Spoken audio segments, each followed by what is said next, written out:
Right, as you listen to this, we've already done tonight's podcast, and I forgot to do the intro. So here we go, doing it at the end.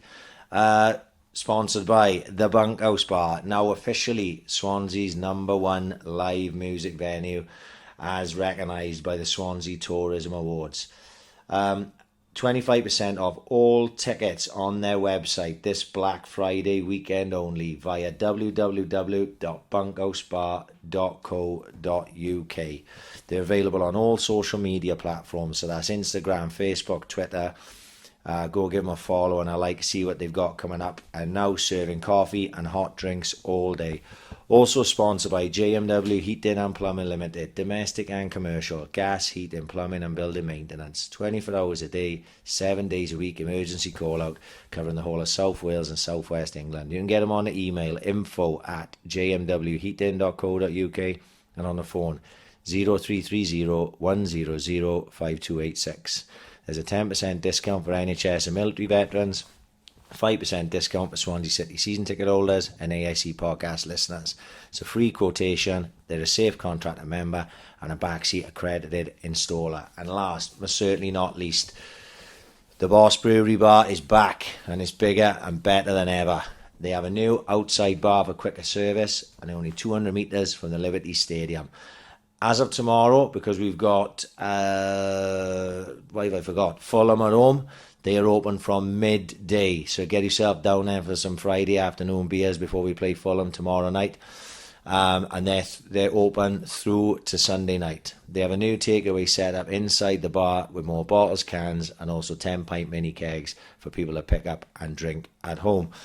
Right, so yes, as I said, we've already done tonight's podcast. I just forgot to do the intro. It was amazing. I really enjoyed it. Ciaran Gibbons, I knew him as a boxing interviewer. Been following him on YouTube for years. He's recently been involved with being a backstage interviewer for BKB, which we talked about a lot. He worked on the BBC alongside, on S4C alongside Enzo Macaranelli for the Angelo Dragon Christian Toos fight. But he's a lot more than that. He's an ex-para. He's also a documentary filmmaker, and a documentary that he made a couple of years ago now, but it's still not actually been released properly. I saw it last night, called Firefighters Under Occupation. It's quite an eye-opener. We talk about it all, and as per usual, we talk about all loads of other shit. It was really good. 2 and a bit hours absolutely flew by, which is always a good sign. So this is episode 92 of the Ambition is Critical podcast with Ciaran Gibbons.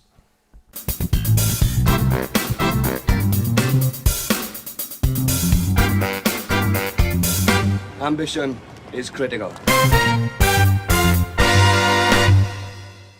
Right, I don't think I can face a corona.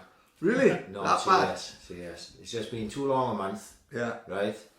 I was supposed to be going on the prawn sandwich brigade with the Swans tomorrow night, right? Oh, right, yeah. But it's fallen through. I've never been so happy in all my life. Never? Honest to God. Or like just, a VIP, like a... It was to do it with Grills, it was, and with Admiral, and it was all sorted out. But anyway, it's gone under for now. We're going to do it again. Yeah. But I'm chuffed.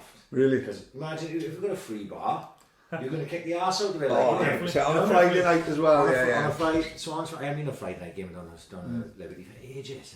We're talking about free bar. I'm off to Tinsel and Turkey and Torquay tomorrow. Nice. Got a free bar as well. So when did you turn fucking 65? Yeah, well the youngsters there. Is it? Yeah. Oh, brilliant. We went in the summer with my missus and my father-in-law, he's 83. Yeah. And I discovered there was a free bar there, so booked again. Randomly, we used to go to Torquay with the Dockers clubs.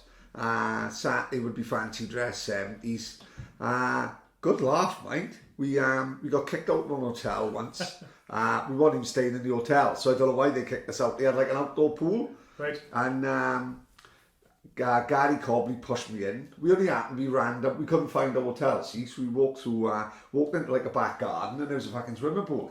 Well, Gary Cobley pushed me in, but I had all my 70s gear, like the black guy from Starsky and Hutch. I nearly drowned, like Bruce Willis in Unbreakable. That's what I was like, man. I couldn't fucking get up there. Cobley had to drag me up with a stick, but woman went fucking bananas. I always liked Torquay. Good laugh, like. Yeah, lovely place. Yeah, good laugh. I can't say I've ever been there. Never in my life. Take loads of people in a taxi that do anything to Turkey. No, is it? Strips Edwards and all that. Yeah. How are you going on the bus today? No, we're driving down. Driving down, it's just a bit easier. We can drive down. You can sort of leave when you want and arrive when you want to leave. I wouldn't Yeah, fancy makes driving sense. home after being on a free bar for a few No, days. is that what it is? Is it free bar? Yeah. No way. Brilliant, huh? Anything you want as well, not just a certain selected beers or Yeah, whatever. Anything you want. No way. Yeah. God. Fucking hell, good My hell liver. mess this weekend. I think they just presume that people are there so old that most of them just don't drink very much. Yeah, they'll end up, they put eating on, like they do in Yeah. nursing And homes, they're all put eating sleeping, on, you're yeah. all fucking sleeping in the middle of Wigwam Bam, innit? they You're not get- expecting Keelan to come, 40 odd years old, fucking smashing the sambucas. You're going to come to ring us now and again, like we were missus to it. Like, Yeah. they obviously I hope write fucking that off. Like. Trevor, the 83-year-old's driving home Sunday. No one told him yet, did they? But that was the thing. On Monday, I had to drive home from being away for the weekend. Oh my God, it was grim. What Really? a terrible drive home. What was it like, the place like? Amazing. It was, we went down Friday. You book these things online. I booked like a farmhouse, right? It was up for my 40th on Monday. And it looked amazing, hot tub and all that. But when you got there, it was top drawer. Like, Really? You know, it was the whole thing about it was amazing. So we went on a piss Friday, late one, with Louis, no more needs to be said. Yeah. I had a few Saturday to sort of straighten myself out. The kids come down. Kids went back on Sunday because they had school Monday. And me and Tina went out in Tenby. Well, I got a mate, right, who's followed the podcast since day one, right, called Di Ellis. Right, yeah, good boy. From Town Hill, right? And Di's been a chef down that neck of the woods for years. So I had messaged him in a lead. I said, look, we coming down to Tenby on a Sunday. Should we meet up and have a pint? Yeah, right. So I thought I'd meet Di. You know, he's been working all day, he was finishing. I thought, we'll have a couple of pints and Di will have to go. Oh no, we got to go out one. No way, is it? Fucking hell. Never. Leathered. I mean, literally, the fucking barman in this place we was in was booting us out Never. the fucking door. Good pubs. 'Cause it was a time when it Brilliant. was a bit, saying that, it was like stag do's, yeah. It was. What I noticed there is all the pubs got like this character to them, like they're like we even when we was in Amroth, we was in the Amroth in like fucking early on a Saturday this was. They got like an open fire in the middle of the room. You sit around, I feel like Alan Brazil. Yeah, you know what I mean? Yeah, He's always talking about a fire in his pub and yeah. all that. And then we went around a few places. We purposely just had one in every place. Right. So we went to a few different places, and I ended up in this place called the Tenby House. Right. And that was literally like being in my living room. They had an open fire, right? TVs here and there and everywhere. Yeah. Fucking they had Sheffield United, Man United on. So we're watching that game, which obviously ended up, we walked in, it was 1-0 Sheffield United. Well, it ended up 3-3, didn't it? When the time did any better. Met some old couple that were old enough to be my parents. They ended up on a piss with us on it. Seriously, he's a Man United fan. Yeah. Obviously not from Manchester, right? Right, of From course, Cheltenham, yeah. some shit like Part that. of the Tenby, the Tenby Max. Yeah, but so it was, honestly, it was brilliant. But that drive home on Monday was grim. But I will say, Bistro Pierre on Monday night, because I didn't know anything about that, see? That was, my missus said, like, I've organised a meal on the Monday night. I'm not going to tell you where it is and everything. And by Monday I was like, yes, for fuck's sake, I could do without this, like, you know. So we get in the car, and we're just driving. I didn't know where we were going, but we started heading towards the of course, yeah. Probably Dick Barton's was just like, yeah. I was thinking to myself, it's either Casamari or it's Bistro Pierre, and I thought, Gilly hadn't dropped any, because my mate Gilly is the manager there, like, and he was like, he hasn't fucking, so I text Gilly, are you working tonight, because we were on the way down. He said, I've been waiting for fucking since 3 o'clock, you preckless. Fair play, right? He gave us the private room upstairs. Didn't even know it was one, right? Right, well, to me neither. I walk in, I think, where are they going to fit people? Because I was looking around the room. Took us up the stairs, up overlooking everything. Oh, right? amazing. Honest to God, he done a hell of a job. Really? Yeah, food's amazing there. And I've brilliant. never been there. Thank you, Dan. Yeah, I never Thank tried you. it. Have you been to Bistro No, Pierre? I am. No, fucking hell, just finding the time. Cool.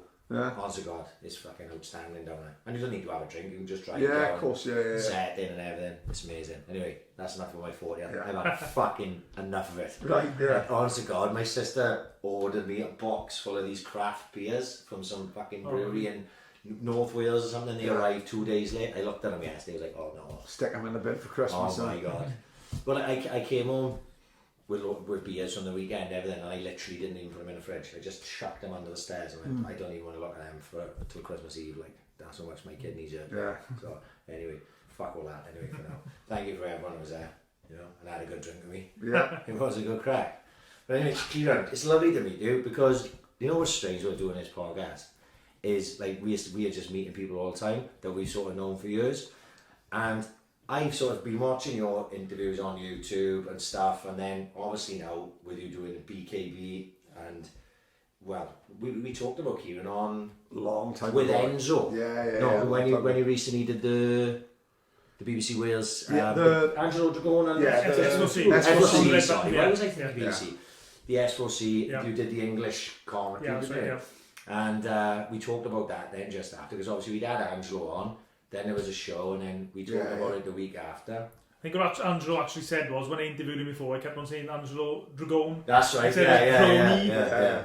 And we talked about that with Angelo, because I'd watched his fight with, was it Rhys Edwards? Was it? Not Rhys Saunders. Yes, Rhys Saunders. Rhys Saunders. And you commentated on that, and right, kept calling him Dragon. And I watched that fight, because Angelo boxed really well in that fight. And we talked about that fight, and we talked about you saying that as it goes, like, you know what I mean? So you had it on your head then, not to get it wrong that night, like. Overemphasising, you know what I mean? Pretty much like us in the 90s. And then, like, we had talked, because obviously we were always, like, noting people down that we may like to have on. So I said, oh, you know, I must have been round that time we talked about Ciaran. And then, all of a sudden then, I saw a photo of you on your Facebook, I think, at Rochester with the premiere of the documentary, and I'm like, what is this now? What's Ciaran up to now? He's jack of all trades. And I seen it, and I was like, what are you making into?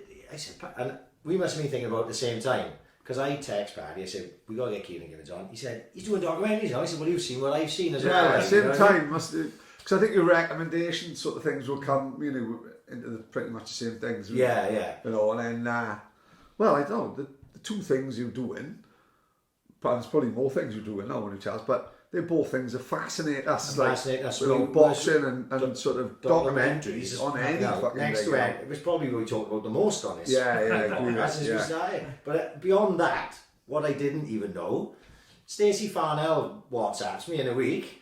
Oh, I was in a Paris with Gibbo, he said. Fucking hell. I said, this man can't do. You know what I mean? So when did you go to Paris? Me and Stacey were both in 9 Para Squadron, which is like the Royal Engineers parachute detachment or parachute squadron. Right. Attached to the parachute regiment.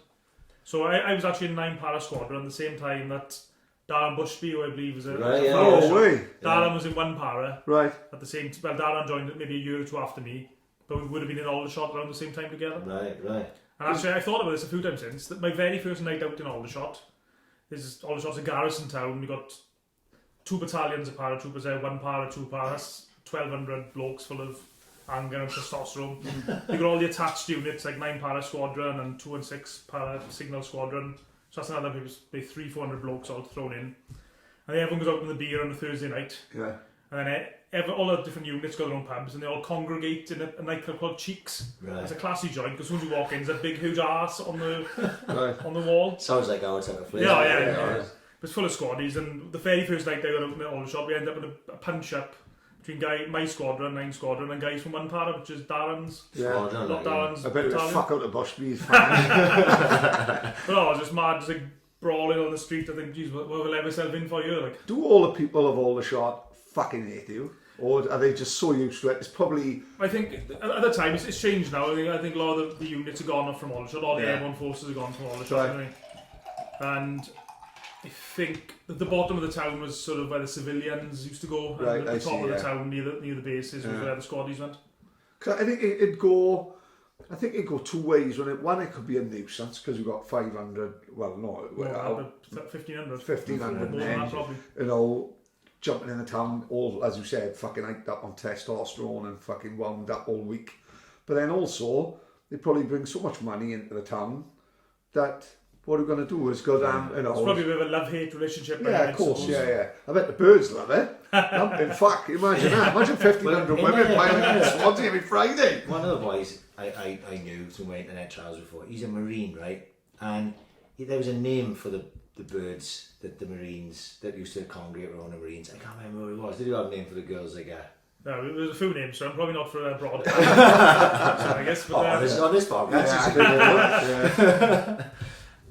No, Paras, I don't know much about Paris, but didn't Paris got that reputation of always trying to outdo each other in like the pubs? Yeah, there's a lot of that. I tell you, yeah. it was in the same time as me. There's a famous guy, Ant Middleton, the guy who was Oh, on yeah. He was a member of 9 Para Squadron at the same time as me and Stacey. So I think Right. Stacey actually probably knew him better than I didn't really know him at all, to be honest. So I was only when a mutual friend. Is the squadron massive? How many people? No, it's only about, I think it was, I'm guessing maybe it's full strength, about 180 blokes. Really? So it's only very small. Yeah, unit. yeah, of course. It's changed a lot since I left, but at the time, we used to work alongside the parachute regiment.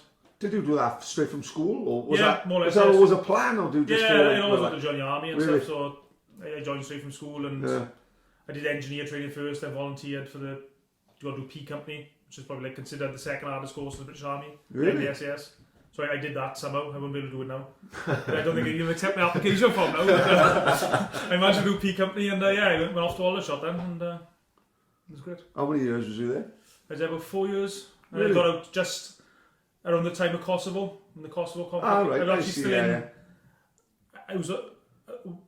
We had word that we might be sent to Kosovo, so we had weekend leave, so we were all at home, and then I'd been out on the beer in Bridgend with the boys, and then my phone rang in my house, and I was living with my father at the time. I said, "Mum, don't answer the phone," but she answered it. I said, "Oh, Sue Sergeant, we've got to go back to Aldershot now." So I knew I was back, man. Yeah. So I had to go back to Aldershot then, and the plan was we were going to go to Kosovo, but because I'd already started the process of leaving the army, they allowed me to stay behind on the rear party. Right, I tried to right. help everyone get ready to go then, and obviously all the guys went out to Kosovo to the conflict. Did you go out anywhere previous to that? I was in Bosnia, I was in Belize, I was in Northern Ireland for a short while, Canada for a little bit. Yeah. What's Belize like? Because that makes me. I think of Amazing. Belize. I think of jungle. Yeah, it is. Is that right? It was Yeah. a jungle. It was actually a jungle warfare course with 2 Para. Right. So I went out there and a few other guys from 9 Squadron, and brilliant experience because it's probably not the type of place you go on holidays. So it's just you're in the jungle for all the time. I don't like you see on as I'm a Celebrity. It was a bit like that, except just more real. You're sleeping literally on the jungle floor with all the creepy crawlies, and there's no like I'm a Celebrity, get me out there. Really. Belize, South America? Central America. Central America. Right, yeah. I got it, yeah. Borders Mexico I see, yeah. and Honduras. Yeah. You know, obviously I'm a simpleton, so please explain to me. Because you're a parachute, are you like parachuting into the jungle when you're doing it, or is it just all on the ground? It's all on the I mean, ground? that's a sort of bit of a myth about the airborne forces, if you like. Probably people won't thank me saying this, but parachuting is just basically a way of getting on the ground. Right. Same as like the Marines, their specialities, they just jump out of a boat, and then once they're on the ground, they're the same as any other infantry soldier, just probably a bit fitter and a bit more aggressive. That's probably the same as the paras. Really. Yeah. So the actual, like, as you said, it's the name it is, parachute regiment. They just thinks you jumping away like the fucking McNuggets jumping up the back of the plane. You know what I mean? But as you said, the name maybe makes a bit of a myth of it. Then, you know what I mean? I think you deep down you're doing the same as everyone else. Doing the same. The one thing is different as well is obviously if you jump out of an airplane, you are limited what equipment you can carry. So you'd be in the back of a plane, and I'm not exaggerating, but you probably like carrying like maybe 10, 15 stone of equipment on your body. Of course, yeah. Your parachute, your reserve parachute, any equipment. I was a radio operator. It was the worst course I ever done in my life because it meant to be stuck with always the radios and the spare batteries on any exercise. So you'd be in the back of the plane, I mean, you just literally can't move. You'd be sweating buckets. The plane would be swerving to simulate avoiding gunfire. People would be just getting sick all over the place. There'd be spew running up and down the side of on the inside of the Herc. And you just couldn't wait to jump out just to be able to breathe. What's that feeling like? Absolutely terrifying for me personally. Yeah. I think anyone who said different is probably lying. I done similar when I done Vertigo in Oakwood Park. And it's the same sort of thing, only a little bit less. In fact, I had my fucking brother-in-law fucking Rainbow stuck to me. He didn't mind a fucking radio. It was fucking worse. He's fucking nightmare. But how many times we must have jumped out there? Must be... No, it wasn't that many. About 30, 40, I guess. It's fucking 30, that's fucking 40, like, you know. 30, 40 more than I'll ever fucking do it. Never get used to the feeling. We did what it was, the Hercules pilots have got to get their hours in, they've got to fly so many times in a period of time, not sure what it was, and the parachutes have all got a use by date. So they got to be used, they got to be used by a certain time, then reopened and rechecked or refolded. So there was one time where basically the two coincided, so the RAF said to our bosses, do you want to go parachuting for a week? So for that week we must have done about 10 jumps, just all week, just in the plane, up we go, jump. Back to the RAF base, RAF farm or whatever it was, and then back in, and we go jump. Fuck, you know. You'd never think a parachute at a Sell by date. Yeah, or use by date. Thank fuck they don't sell him in the shop up the road because he fucking sells crisps for about 2 years out the date. I think he fucking died on a packet full of cocktail the other week. It's fucking 2012, he don't give a fuck. Fucking hell. Imagine that, like, jumping. Because it's, when I say job, maybe you don't think of this way, like, but you're risking your life every day, you know, without fail.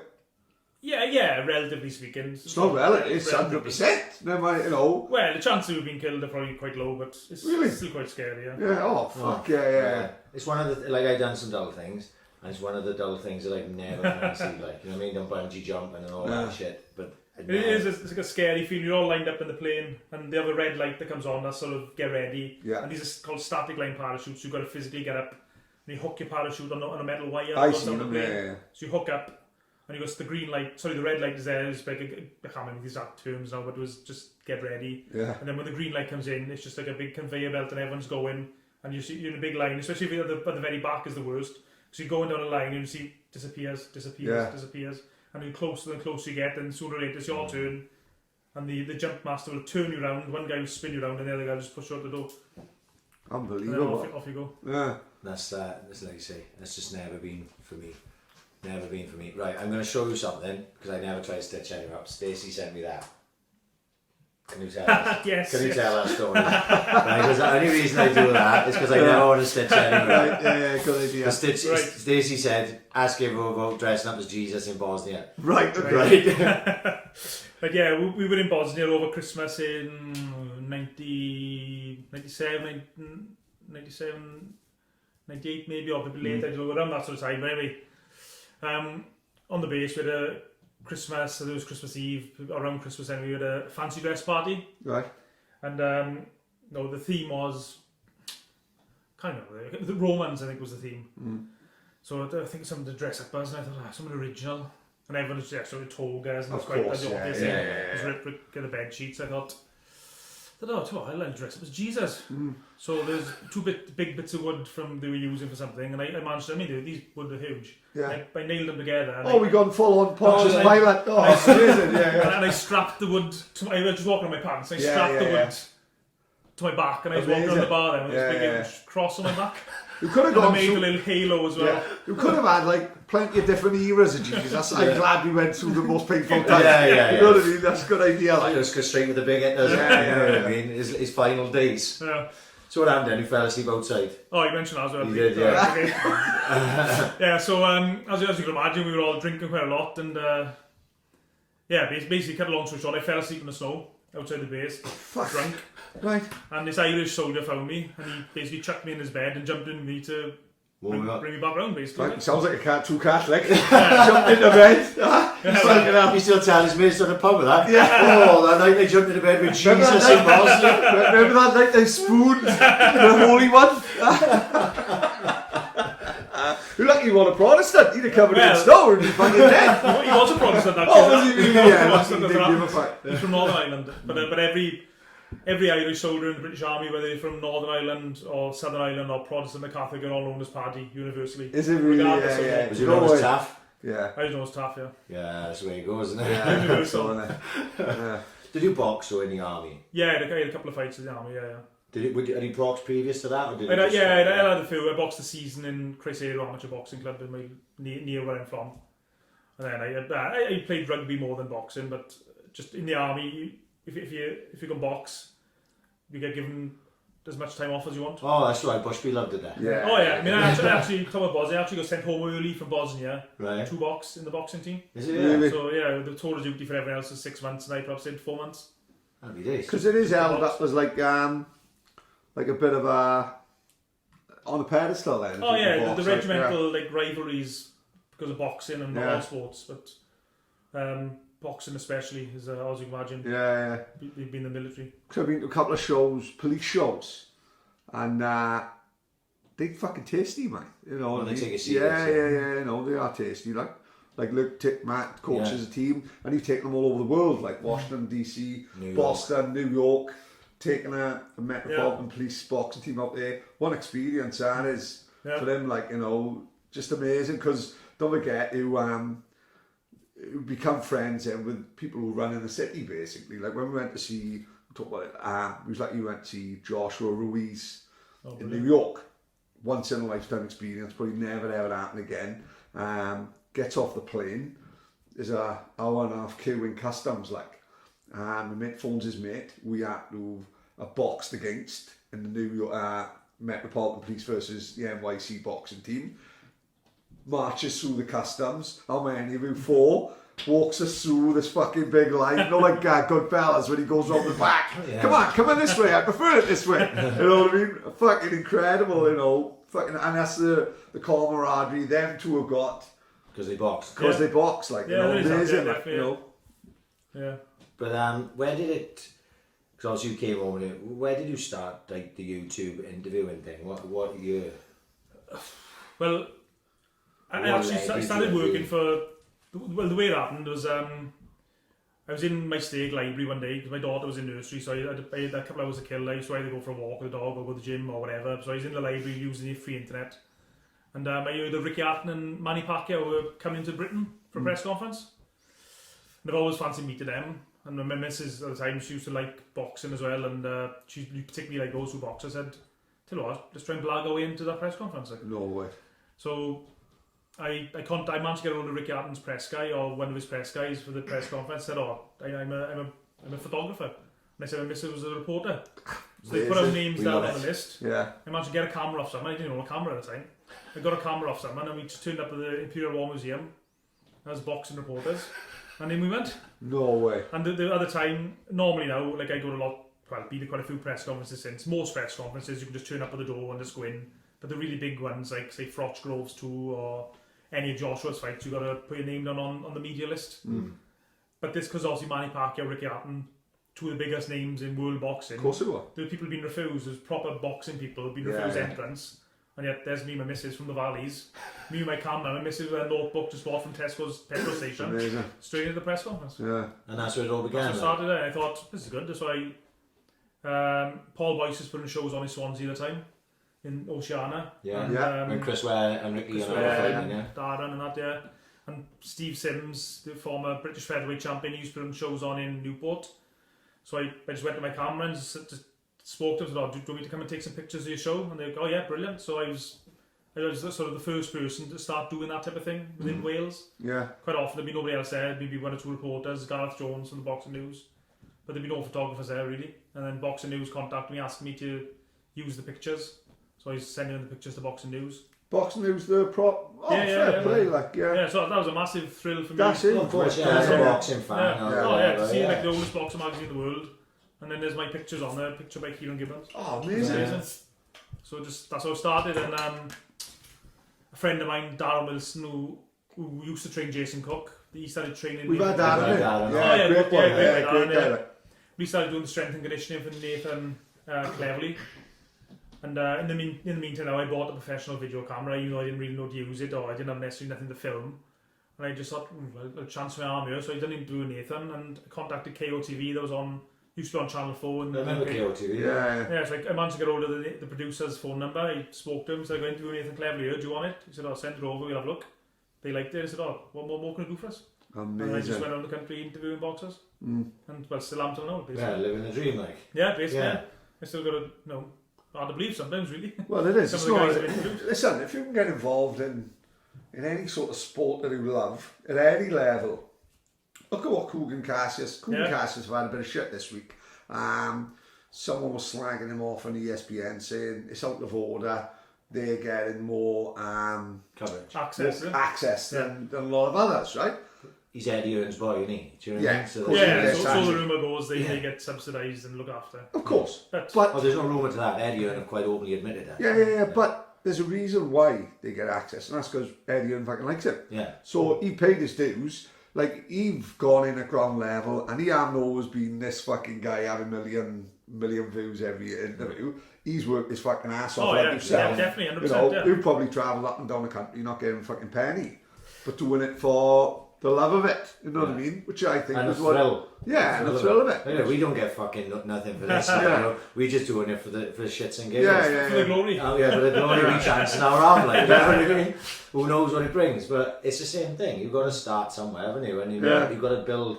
Like you say, I've been watching yourself with Kugan Cassis as well, and him and Helder obviously when it was back years ago, and they, you know, the production values weren't great, but they always seem to do well at pulling these guys in. I remember the first interview I saw was with Tyson Fury, right? And they got some sort of relationship, and Kugan and him. Yeah, they get on, don't they? Yeah. You know, and I've seen it. Kugan has more access to Tyson Fury than anyone else. Like proper. When he was training for, I don't think it was Klitschko. It might have been Klitschko, and he was training in a field in the middle of nowhere, and they had caravans. I've seen it. They running around the hill. Running around the hills and stuff. But the first one I saw was in a gym. I think at the time, didn't Fury train in Amir Khan's gym? Yes, he did. Yeah. In Bolton. That's it. That's right. It's in Bolton. In Gallagher's gym, like. No. The other one. No, it's a set. Gallagher went to Khan's gym. Right, I see, And this is years ago, right? And at the time, I'd watched tons of Fury because I didn't really have Sky in that, and he was on Channel 5 all That's the time, right, right? So I was like, I liked Fury as a boxer, but I didn't really know him as a guy. I remember watching this interview, and it surprised me how he wasn't like I thought he was going to be. I thought he was going to be this loud, brash, obnoxious guy, and he was just sitting with Kugan for about 25 minutes on the edge of the ring talking, and I thought, that was me, I was hooked. I was like, this is different to what you see. It's like what you do. It's the more human side of the box. Well, it's not. We used to say I used to love ringside on a Thursday night, right? I would went. Apparently, you went because it was so expensive. When you look at it, the production value is they got a studio, they'd have guests, they'd have fucking features, 2 or 3 features going to gyms. I just think it was costing thousands an episode. Tens of thousands. Yeah, and. It was brilliant though, wasn't it? Yeah, it was essential viewing on a Thursday night. Like one of the only things I'd actually tape.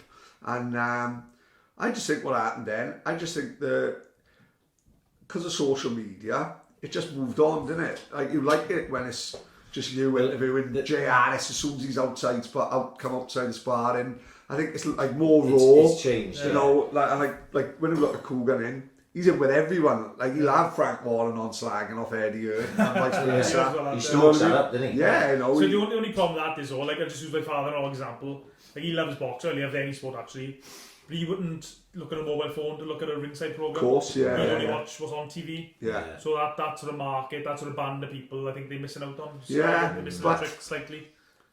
But what are we going to do? It's the generation. Of course, yeah. Our generation is all phone. Yeah. Like, if you go out my kitchen, I got a little like breakfast bar thing with a little telly. It's my favourite place in the fucking house, right? Because everyone will have food in here. Yeah. And I don't mean to be ignorant fuck, but I'll have food with the telly. And if you go on to recommend the videos, it's fucking IFL TV and it's fucking boxing and it could be fucking Curtis Warren and Liverpool fucking gangster, right? It's random, you know. Mad Frankie Fraser, yeah. all sorts of stuff. That's my fucking knock, like. And like I say, you pop up all the time, and MMA Wales will be recommended as well. And I think, it's just the generation we live in, like, you know what I mean? You're getting more. Kugan could have 1 million views, like. Ringside, definitely. Maybe 80,000. I think he said, right, I didn't watch it. I didn't care about the KSI Logan Paul thing as an event. I just didn't care. You know, alright, they were doing it. I didn't care. So I didn't watch any of those interviews with anyone. The ones that were on Sky, the ones that were with Kugan, you know, who Logan Paul and KSI. Did nothing to me. I didn't know. I did watch the fight back when it was on YouTube the week after. It was like watching a white collar fight. You know, it was what it was. You know, I'm not going to slag him off because they both got in there and they had a go, didn't they?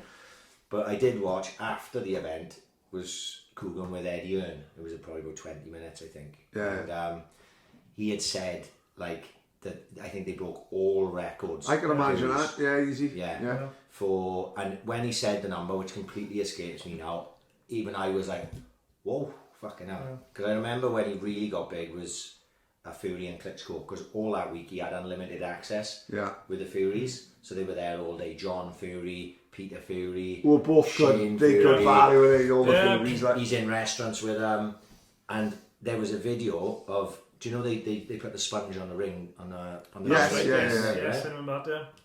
You see, Coogan was there filming all that came out. So when people found out about the sponge in the ring, there's a video of John Fury screaming in this guy's face, don't know who the fuck he was, going, "We will cancel the fight now. If you don't take that out of the ring, we are going to cancel the fight." But he was the only one who had that access. Yeah, exactly. Yeah. Right? So those videos, instead of, like, say, for, I don't know what he would have been getting at the time, let's say he was getting 20,000 to 30,000 on average, he was getting, like, close to 1 million almost, because it became such a big event. And then there was controversy around the build-up to it, with what, obviously, Klitschko's camp were trying to do to put him off, you know, and because they were generally concerned, weren't they? And that's what propelled them from being, like, good-sized, you know, boxing interviewers at the back to the next level. Like, I think the big break came when around the time of the Groves Frottery match, which, by the way, I was sitting next to Coogan, we were sitting next to each other. Is it? Yeah. In the Wembley one, like. The Wembley, yeah. Amazing. Outstanding. Yeah. Amazing. How the fuck do you like Weird that? enough. This is our next Well, actually, fucking I was move, sitting man. next to Coogan one side of me, and is it Michelle Joyful. She was Amazing, the other yeah. side of me. Oh, Phelps, amazing. as she says. Yeah. This is But, our next move, Pat. We're fucking going into this game. So how do you get briefs like that? Like, you know? Just put in for no. When I was working for KOTV, you know, it's a legitimate course, boxing yeah. all over the world.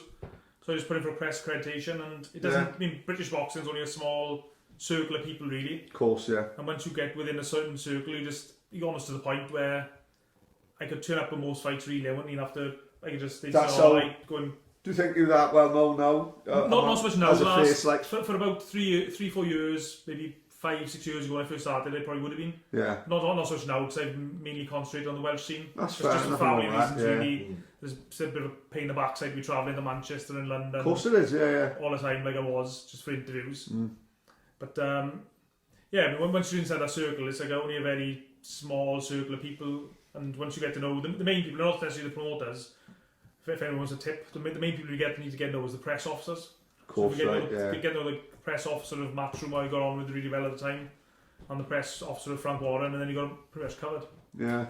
Can start googling press officers. Yeah. To the point, I'll give you an It's the next example now. When Chris Jenkins fought in the prize fighter tournament, Yeah. Of course, I yeah. was there that night, but I didn't plan to go in advance. Something happened. I had something planned that weekend, but that fell through. So I just text the press officer of Matchroom at the time and said, "Look, I know the closing date for the press applications is closed, it's gone. But any chance you can squeeze me in?" And he said, "Yeah, okay, just come along and squeeze him." So Amazing. I was there. Went up with Nicky Boyce, Paul Boyce's son, and like Tobias that. Ware, Benzo's nephew. So we went up and watching Chris win the prize fight was amazing. Amazing. I watched an interview Seriously. with him just now. Huh? He's crackers, man. He is Party, great. Yeah, literally in the house earlier on because he'd done an IFL interview earlier because obviously he's fighting on Brilliant. Saturday. Like, Frank Warren quoted him on Twitter, didn't he? yeah, You know what I mean? but that was from the press conference, wasn't Yeah. it? But he did only a little 4-minute interview actually with Coogan, and he's just he makes me smile. Not just looking at his face, I'm just like smiling, especially after meeting him now as well. Like, One thing about Chris, a lot of boxers fall in the trap, or people in public in general, you end up giving the same answers to every question, because you almost turn into a robot, you ask the same questions. But Chris he's never become a robot. You can ask Chris, and you got 3 people probably ask Chris the exact same question, and he give you 3 totally different answers. But isn't that the way it should be, innit? Yeah, of course, yeah. Like, I think Joshua now coming up this week, I think he's pulled himself back from being the robot, because Joshua's this mean kid from the streets, like, you know what I mean, who boxing saved, like, whereas, because now Matchroom have dressed him up with this big role model, and I think he's turned brown, and so I think now he's sort of saying, I'm an horrible cunt when I want to be, like, you know what I mean? Yeah. And I think it's better, it'll do him better. Look at Fury's natural, isn't he? In the media, like, you know, Fury said stuff that the media go against, but he's only talking, giving his opinion. He just shoots from the hip, doesn't he? Yeah, Whatever comes to his head, he says Do it. you know what I mean? Whereas Joshua, in the past, whatever comes to his head, he thinks translated. Is that a good thing to say? Exactly, Media-wise? yeah. That interview he did with Anna Wallhouse. There's just that hesitation when she asks him something. And I thought she'd done well. I thought she put it on him quite good way, like, you know. And he just always just there's only that split second hesitation where his brain is going, right, what's the correct answer here? Yeah. It's not his natural answer. Of course, yeah. And you can tell when you watch that interview, it's like he's so well trained Yeah. to not say anything too outrageous, you know. Yeah. And like, this worked for him, didn't it? Because look at the money. Oh, yeah, You yeah. know. Yeah. And the position he's in, you know, one of the, if not the, well, I'd say Canelo probably bigger. Yeah. He's a bigger star, but you know, in the UK, there's only definitely, really. Yeah. Fury's big, but he's not AJ big. He's a bigger fan as I am. Fury, like, you know. So. Just before we go on with Chris Jenkins, I gotta say this. Just to get it out there. Yeah, go on. Chris Jenkins, I interviewed Chris. But he's probably the first person to interview Chris. It was just an online interview because I like Chris. I watch him box loads of times as an amateur. So I interviewed Chris. The interview's still online somewhere if you look. So I said to Chris, I'm like, what's your boxing style like for someone who's never boxed before? And he said, so I like to rock a bit, I like to roll a bit. And so when I put the interview online, I thought, Chris, rock and roll Jenkins. So I put it online. And then his next fight in the Oceana, the introduction into the ring, Chris, rock and roll Jenkins. Amazing. Wait a minute. So next time I saw Chris, where do you get that nickname from, Chris? I said, oh, I don't know. Paul Boyce just said, that's my new nickname. I said, oh, right. So Paul obviously saw it and just stuck it on him. Like, Amazing, yeah. But it's a fantastic nickname. It is. It is. Amazing. Because a lot of nicknames, they can get doubled up or they're not original or something you go, oh, right, okay. But that one, there can be no other rock and roller. No. Because that film would have been out by then, wouldn't it? When did that? Yeah, I Rock think and so, Roller come out? yeah.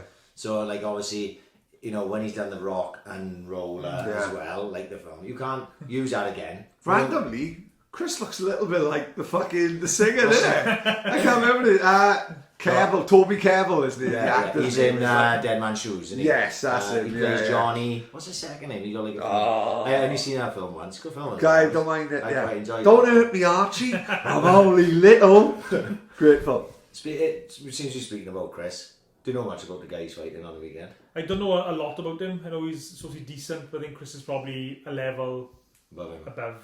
Yeah, but with Chris, obviously, it's always the cuts. The cuts always make Chris's fights risky and I suppose exciting to watch as fans. But cause that's a fact that is out of his control to a certain extent. Yeah, I forgot that I'd actually looked into Liam Taylor before Chris come on because he already knew he was mandatory, you know, just didn't know when he was going to fight him. And he ended up actually going to Ireland then and fighting. I was out there for Ireland, Reeboks Ireland. What was his name again? Gallagher. And so, and I looked again today now, and it just reminded me that Liam Taylor, if you look at his record, everyone he fought had losing records, and they didn't recognise any of them. I say no, that's a lie. He fought the guy Lath, the journeyman, right? Yeah, Lath, yeah. There's the only other name I recognised on his, but he had lost one to Tyron Nurse, Liam Taylor had, but then he beat Tyron Nurse. Yeah, that's his best win. That was his good win, like, you know what I mean. So the question is then, was Tyron Nurse on the slide, you know? Yeah, I think Chris is the favourite. Yeah, in most people's eyes. But like I said, with the cuts, you never know. And I guess it's boxing, so I know it's a cliche, but anything can happen. So just hope Chris can pull it off for the weekend. Huh? And if I wasn't going to tinsel and turkey, that's what I probably would do. If you're tinsel and turkey, like I know you'll be singing and everything. He's like, can you put BT Sport on? I've got an app on my phone. I downloaded the app, so I told my missus, me and her father, around the time Chris is going to be on, we're going to put the phone on and we're going to be watching that. So she has been warned. Mate, I'm honest God, I make it on the weekend. My iPad goes everywhere with me if it's boxing on, and I'm sitting there, lovely house. Me, my missus, the kids, we got the fire on because there's one of those big fires in there as well. And I'm looking at it because I thought I could miss all a card from Liverpool on a weekend, but I didn't want to miss Smith and Ryder. Yeah, like, of course, you know? And like I'm a Celebrity was on, and she's like, you know what, I'm a Celebrity with me. I'm like, oh, it's Anthony Fowler's on. All right, okay, don't worry about it. I think I'm gonna watch it for a minute. I said, I only want to watch the one fight though, and then as soon as that come on, I stuck my headphones on and I watched it. You know, so even when I'm away, like with the kids, I was like, fuck, I'm gonna watch this one. I'm quite lucky that Saturday night in my house seems to just have become boxing night, like, do you know what I mean? Because I think, you know, I got a teenage daughter, so like I said, I'm a Celebrity beyond, but then I think my teenage daughter will go to the bedroom. My missus usually knackered on Saturday, so come 10 o'clock, which is usually fight time, you know, maybe I can't like watch a full undercard and all that because we've got fucking pointless Celebrity on at 6 o'clock, but come 10 o'clock it's fight time. If it's on Sky or Box, or I haven't got BT, like, but I think that's just part everyone. Because I remember Sky when it was Friday night fight night. Yeah, I remember that. And it was dying great. a fucking death. Like, you know, one seemed to can't. As much as everyone hates Eddie Hearn, you've changed the face. I think Eddie Hearn, people slag him off, but I think he's done a brilliant job over the last... Amazing. 10 years, maybe? I can remember, it was around the time I went to the Froch Andre Ward press conference. That was the first big press conference I went to properly, but I was actually invited to go, as it happens, by the media guy in Matchroom. So I think that was around the sort of time when Eddie Hearn was taken over. I think Sky still might have had a deal with Warren, Hatton and a few other promoters at the time, but it was around the time that they give the exclusive rights to all fights had to be Matchroom fighters. Right, yeah. And I think our contract is up now in 2021. Well, there's talk of the zone coming in, isn't it? But I don't know, Hearn seems to have a good relationship with everyone, doesn't he? You know what I mean? I think he'd be mad to sort of lose Eddie Hearn as a personality in itself. Like, I love him or hate him, he's fucking good. He's good value. If he's on a podcast or an interview, I'm going to put it on because he'll... Well, there's one today, IFL one from today, from the press. No press conference today, was it? Oh, it was an announcement of some fight in Russia or something. I didn't even recognise the names of the fighters. Like proper, they've gone into another territory. And there's a 22-minute interview where I'm like, well, I won't watch that now. I'll save that for work tomorrow. Chucks it on in the car, you know what I mean? So, like you say, I'm the same as you. It's Eddie Hearn, 100% I'm listening to it. Like. But with the DAZN thing, I can see him being in Sky offline. I suppose the thing is, the Matchroom have just not got the boxing. They got the darts, poker, of course, snooker. So I think partly darts is the second highest rated sport on Sky. I can imagine that because it's mad at Christmas. I was going to say, the Christmas one. I don't watch darts all the time. You watch Christmas fucking hell. I think some fucking. It is part of Christmas. Isn't it? I think Christmas. it is 100%. I think some Sid Waddell. Fucking December the 15th. We like this with the kids, and even my missus will watch it because my missus started watching it. It wasn't last year; it was the year before. What's the Welsh boy's name? It was with one of the Davises. We were supposed to have him on, and Jamie. Oh, of course, yeah. He's a terrible. His name's mine. Yeah. With he's with a Swansea girl anyway, and he had this big run to the final. You got the final semis, and something like that. And so he was on, and she's like, "Was that Welsh boy?" I said, "Yeah, and he's with so and so's sisters, whatever, you know." So she started watching. So then he was on like 2 nights later. So he's watching again, and then all of a sudden, then you can't help but get into it, can you? Yeah, it's brilliant. Because it's just fucking brilliant, like. And my kids was into it, especially my oldest boy. And then you're there. Right, it's the final tonight, guys. Come on. It's the greatest ever line of commentary, which will suit you. The greatest ever line of commentary I've ever heard in my entire life. Sid Waddell. Alexander the Great, at the age of 25, had conquered 1/2 of the population of the world. Eric Bristol's only 23.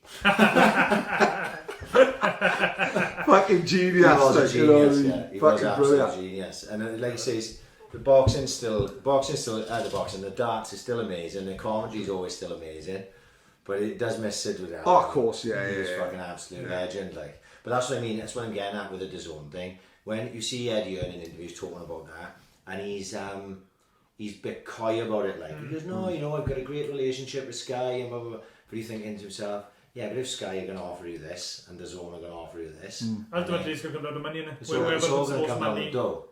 How do you think it will end up, the way boxing will be?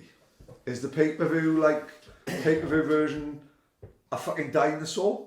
Because it seems to be going towards streaming and X amount a month pay. I think in America now, with the DAZN, you can pay $120 for the year. Yeah. That's everything. That's everything. Yeah. But pay-per-views out in America are 90 fucking quid, yeah. isn't it? So that makes amazing sense. So you pay for a Canelo fight in the past, you pay $70, $80, $90. Now you can pay $120 for the year. And you may fight 4 times. Yeah. And then you've got all the other content on top of it. Yeah. And that's what I mean. If DAZN come into the UK and they're like, right, we're going to take all the Matchroom things here.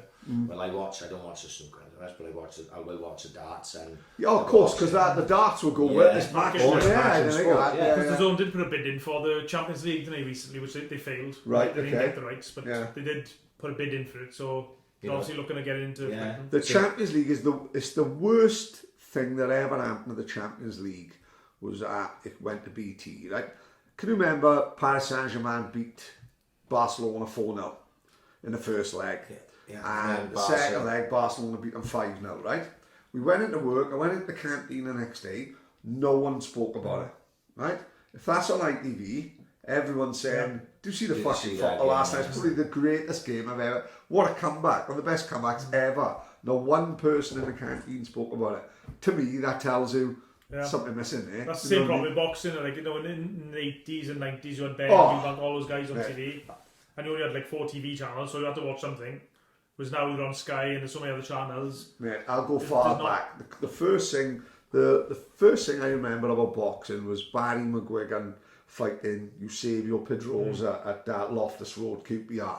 And my mother and father had gone up for the night, and my grandmother was babysitting me. And we were watching boxing at 9 o'clock on a Saturday night, and I was watching it through a blanket because I'd never seen fighting before. And I was probably only about 7 or 8.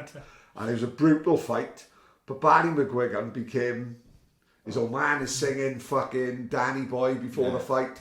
And you talking, I'm fucking 7, my grandmother's 83, fucking week before Tinsel and Turkey, right? We were watching it, and that stuck with me forever, because it's on BBC One. You put Groves Frotch 1 on ITV at 10 in the night, fucking hell. I think 20 million watched that fight, 25 million, that's like almost a fifth or a sixth of the population of Britain. And the McGuigan fight, unreal. See, look at the platform we're getting, through that. Like the one for me, obviously I'd been watching boxing previous to that anyway, but was Ben McClellan. I remember like it was yesterday sitting there and my mother going, well, look, there's boxing on for you tonight to watch tonight, right? And I was like, no, Nigel Benn. I'd seen Nigel Benn. I'd seen him lose to Eubank and lost Michael Watson as well. I think they were on ITV as well, if I remember. Yeah, they would have been at us 10. And I remember seeing them lose. I was like, oh, Nigel Benn. Because he'd gone to America, hadn't he? Yeah.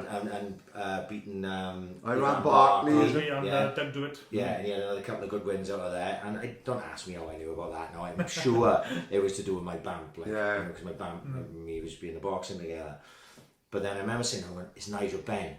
Fuck yeah, well we will watch this. I had no idea who Ciaran McClellan was. Yeah, but he was the talk of, I'm a little bit older now, like he was supposed to be a monster. Oh yeah, he was massive favourite. Massive favourite. Number 2 pound of the world. I think and that's how it started when he knocked him on the ring. And then just to sit there, what year would that have been? 80? 95? 95, is it? Fuck.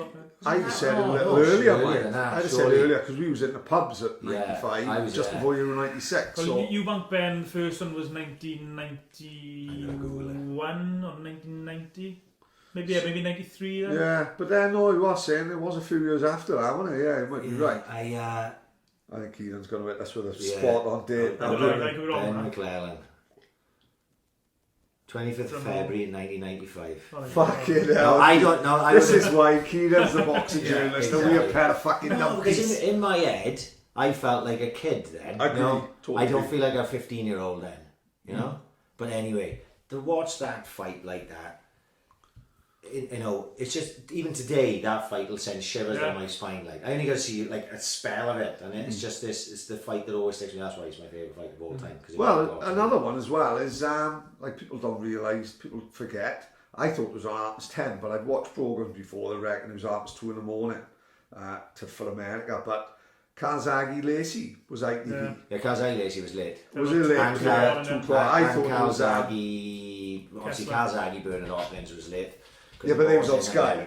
But you mean Calzaghe Lacey was on ITV. Yeah. And I always remember that because everyone can see it. And all of a sudden Calzaghe's going through the motion.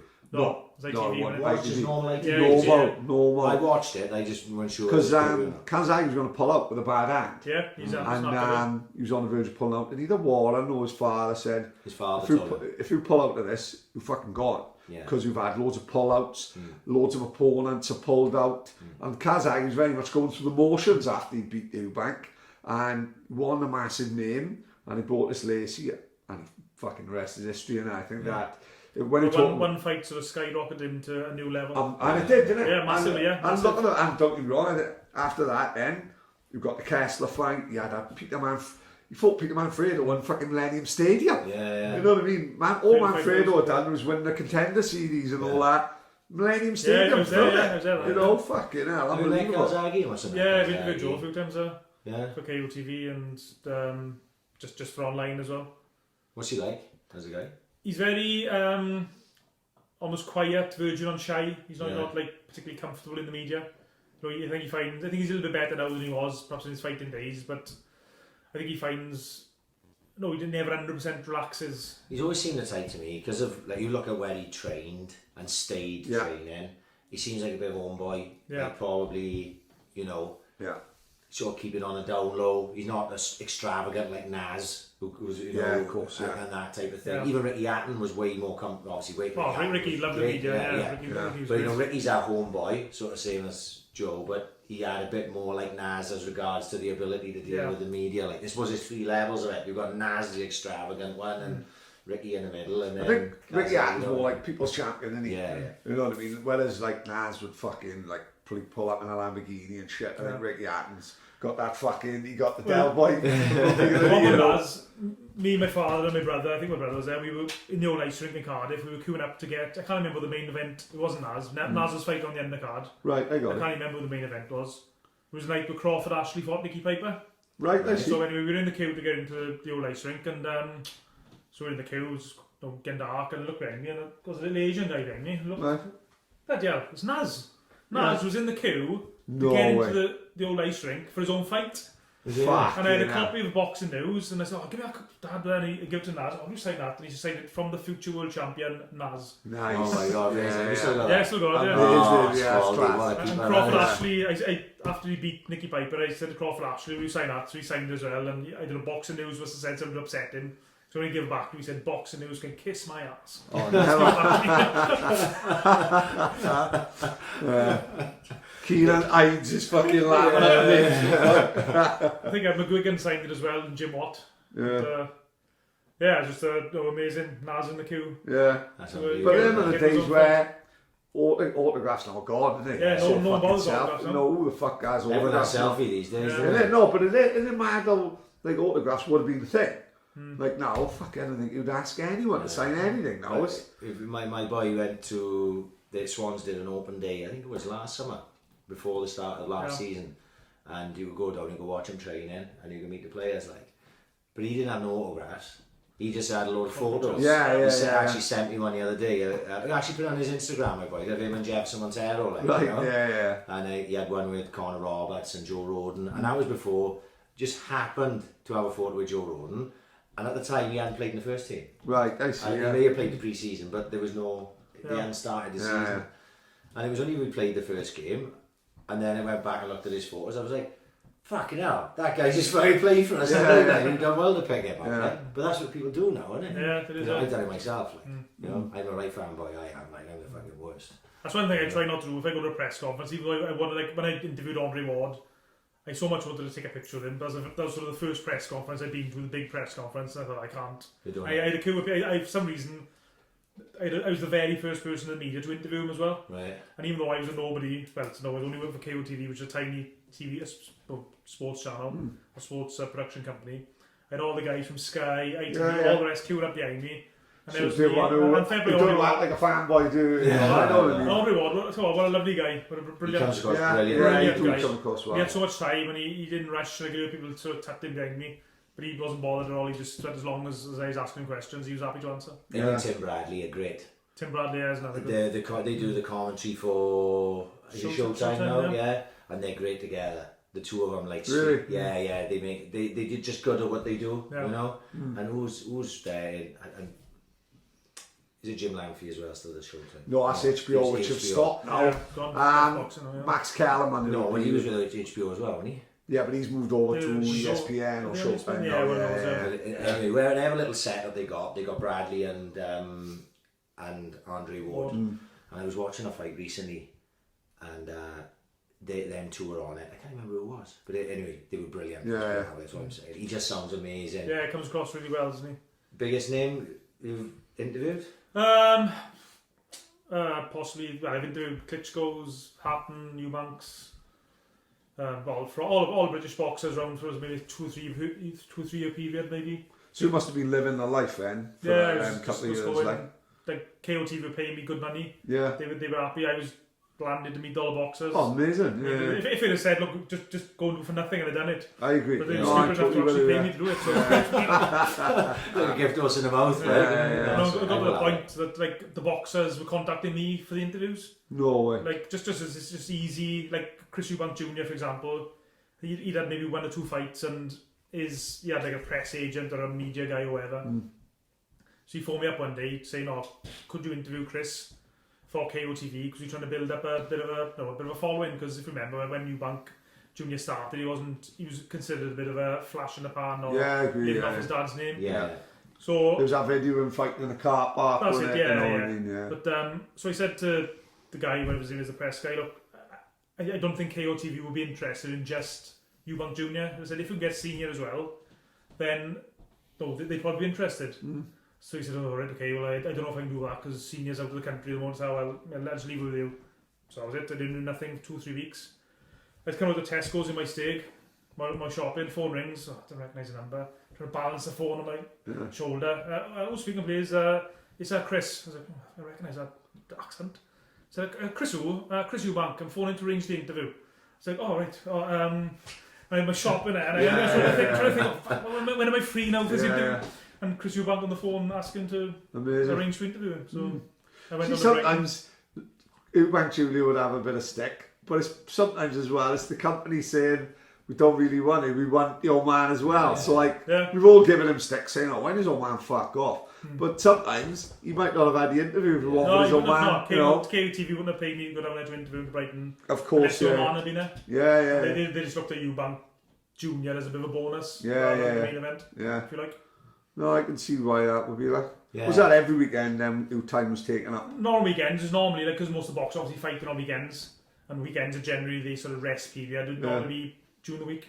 So you was at the fucking ground zero of all the, we talk about the YouTube channels and all that. You were in ground zero and as this fucking started. Well, around that sort of time, I was doing more for KOTV, which obviously they were on Channel 4 and they broadcast in America and other countries around the world. So that was more for the TV channel. So the YouTube channels weren't really that popular at the time, or they were just the beginning of the YouTube channels. Yeah. So if I'd have phoned up, like just use Eubank for example, and said, "I'm phoning from Gibbons146 Boxing YouTube channel, do an interview," well, they probably said, "Internet, nah." Right, yeah. Whereas if I say I'm phoning from KOTV Boxing Weekly, we're on Channel 4 in the UK. Yeah. Oh yeah, okay, yeah, definitely. 100%, yeah. Because they're thinking obviously bigger viewing. It's changed now, almost like because the internet now, like Sky, all their main programs are straight onto the internet. Yeah. And the internet has changed or transformed in the last 2-3 years even. But back then, the internet was definitely the second rate to television, even if it's only a relatively small TV program like KOTV. Isn't it mad how it's changed? Like, well, can I ask you something? Because you may know something more than this to me. What is this new thing that's coming in with YouTube? COPPA, COPPA. Do you know anything about that? Sorry. It's some sort of, because there's been like a lot of demonetization on there of. What? How do you want more COPPA? Like a channel which does football. No. It's the children's friendly. I know YouTube have introduced, it's because of it's an American court ruling that videos now, they have to be other rules as children friendly or not children friendly. So I don't know whether that's something to that perhaps. It may, right. Like I said, I'm not sure either. I never thought my daughter being into these things would ever come into fucking handy, right? But I can probably explain it, right? Right. There's a guy called David Dobrik.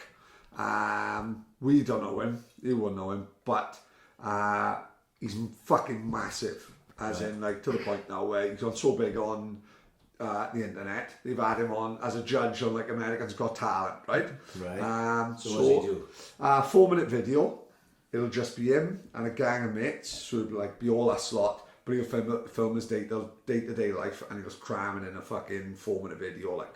And he was saying, I seen an interview with him, and he was saying 8 years ago he was having 2 million views and having like 250 grand a month from YouTube, and now he's having 60 million views and having 25 grand a year. That's how much his fucking money's gone down, right? From 250 grand a month. Who's snaffling all So this fucking he said I could easily, it's what he says, this is what got me thinking. He said I could easily, his 4-minute videos, he plays like, music plays quite a big part of it in the background, so it'd be like a soundtrack. So you got to pay pay for them, that. right? So you've got to pay, like, you know, every person he has, every music song he has in the back. I think you probably got to pay more than that PSR that he has in an hairdresser. Yeah, So yeah. you got to pay for that. His production values, and his videos are sort of adult friendly. So he said if he made it child friendly, like you said, he could make a lot more, but it would ruin the videos. But that's I think YouTube used to be, they pay you purely on number of views or hits. right. Okay. Now it's changed to the advertisers finding the Right. suitable videos. Like if I put a boxing video up, for example, Yeah. they'll have boxing manufacturers and boxing promotions using that. You recognise it, and like say with the Swansea City, Yeah. they'd have similar advertising, and it Right. goes by number of. Well, one of the things it goes by is number of people who click on the adverts that Right. appear on the videos. That's why, you know, with the 4-minute videos, that's Yeah. why they favour now longer videos because you can get more advertising. More on it. adverts. Right. Yeah. But that's, like I said, random how. And I think before as well, you had to, for a YouTube channel to make money, you could just basically set it up today and then you could, you know, where you go, was now you've got a Right. minimum Yeah. of 1,000 subscribers. Groundhopper said. Oh, is it? Yeah, he said I think you had to have over 1,000 subscribers and then so many hours 10,000 hours a month or something like that of viewing time. viewing Content, time. like- So you've got to tick those 2 boxes before you even be considered getting Which is a monetized. lot, isn't it? It's a You lot. know, a lot of subscribers and a lot of. So there's the reason why I just saw something this week from one of the people I follow, because I follow fucking everything, so I'm not 100% sure where it was. And it actually wasn't a video. It was like, no, you can put messages up now. Right. If you scroll down through subscriptions, there'll be a guy there as if he's tweeted. Right. And you click and it says read more. And there was a guy, he didn't explain what that cop was. I can't remember who it was. But explaining how he may have to just wrap his channel in because it's not worthwhile anymore. Right. You know? And, well, basically he said, and then if they have a problem with the content of what I got, so they're shutting my videos down, I may have to just move to Vimeo. Yeah, Vimeo, Which is yeah. actually what you use as well, Yeah. isn't it? So, and basically, I said I didn't know what it was. I hadn't Googled it to check it out myself. But it's obviously another. I think it is a protection of children thing and that, and I don't know. Because there's something of that with Instagram, innit? I think Facebook own Instagram and WhatsApp, and they do, reckon there's a bit of a problem because it's like a monopoly. You know, they got the same company owning every fucking social media thing, and they're saying like Zuckerberg's getting too powerful, like, you know, and they're saying on Instagram, like Facebook and I'm not happy because all these like Instagram models are making fucking millions of the Instagram accounts and not giving Instagram fuck all. So I think Instagram trying to shut them down. You know what I mean? Because they they let people have their exactly, you know, because they're like, well, you're making all this money through Instagram, but you're not giving us nothing. You're not giving us our cut. How many got left out? Thank you. Yeah. You know, He's got a really little cunt as Zuckerberg. I really enjoyed The Social Network as well. Yeah, What a great film. But he come across as terrible in that, didn't he? Next time it's on, I'm actually going to turn over. No, it's a great film because it is slags good. him off quite badly. I Like, know, doesn't it? but fuck You know, me. That Sean Parker from Napster's an audible cunt. Yeah, that's crazy. Isn't yeah, it? yeah. Great film. Brilliant Great film. But I just wonder what that was. I wonder if you knew anything about just it. with the If it YouTube was thing, gonna like, I affect mean- you, like. I look at YouTube just purely as a bit of fun, really. So I mean, I do make a little bit of money from it. I don't even know how much it is exactly. It's a few hundred a month, a few hundred a year, but maybe about 500 a year roughly. Which I don't. If it's less than that or more than that, great. I just look at it as a bonus. Yeah, of course. And Yeah. I'd rather interview guys I want to interview rather than necessarily interview guys just because I think they're going to be big hits. I feel like. Did you make a conscious effort then to go for the Welsh boys? I did, but once it got a bit more difficult family-wise for me to be going near there and everywhere, I just started, I was working for, I obviously worked for KOTV for a few years, then I started working for Made in Cardiff TV, which is, I think you've got a similar one here in Swansea. I've seen it. Is Bay that TV. it's on Bay Sky TV, quite a bit? yeah. Yeah. So I started working for Made in Cardiff TV, and obviously with the Cardiff TV channel, they wanted just purely Cardiff boxers. All right, I see. Or, like, I try and bend the rules a bit, like Enzo was training in Cardiff. Yeah. Guy Rocket, so I'd say, no, I'd interview Enzo for Yeah, of Made in course, Cardiff yeah. TV, just to interview, really. Same with Jay Addison, he's in Yeah. Rockets, like, you know.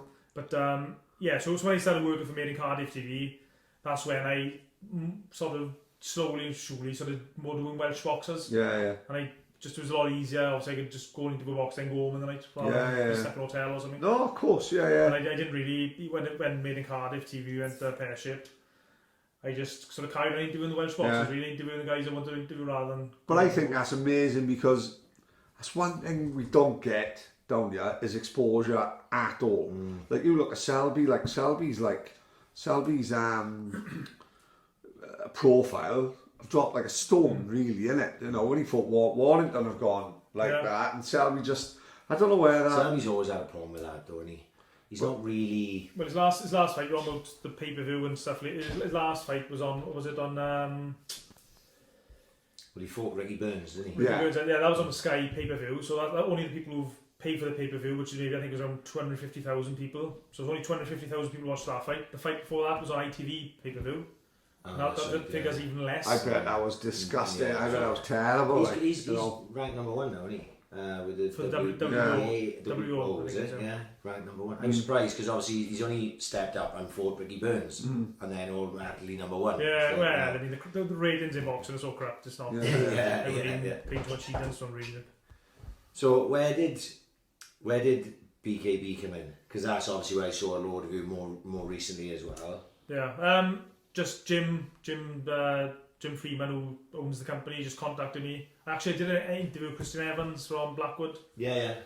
I just did an interview with Christian and known him for a while, more through his brother than anything else. And Jim liked the interview. He contacted me and said, "Do you want to work for us?" basically. And started going to the shows. I mean, I didn't go to the last two.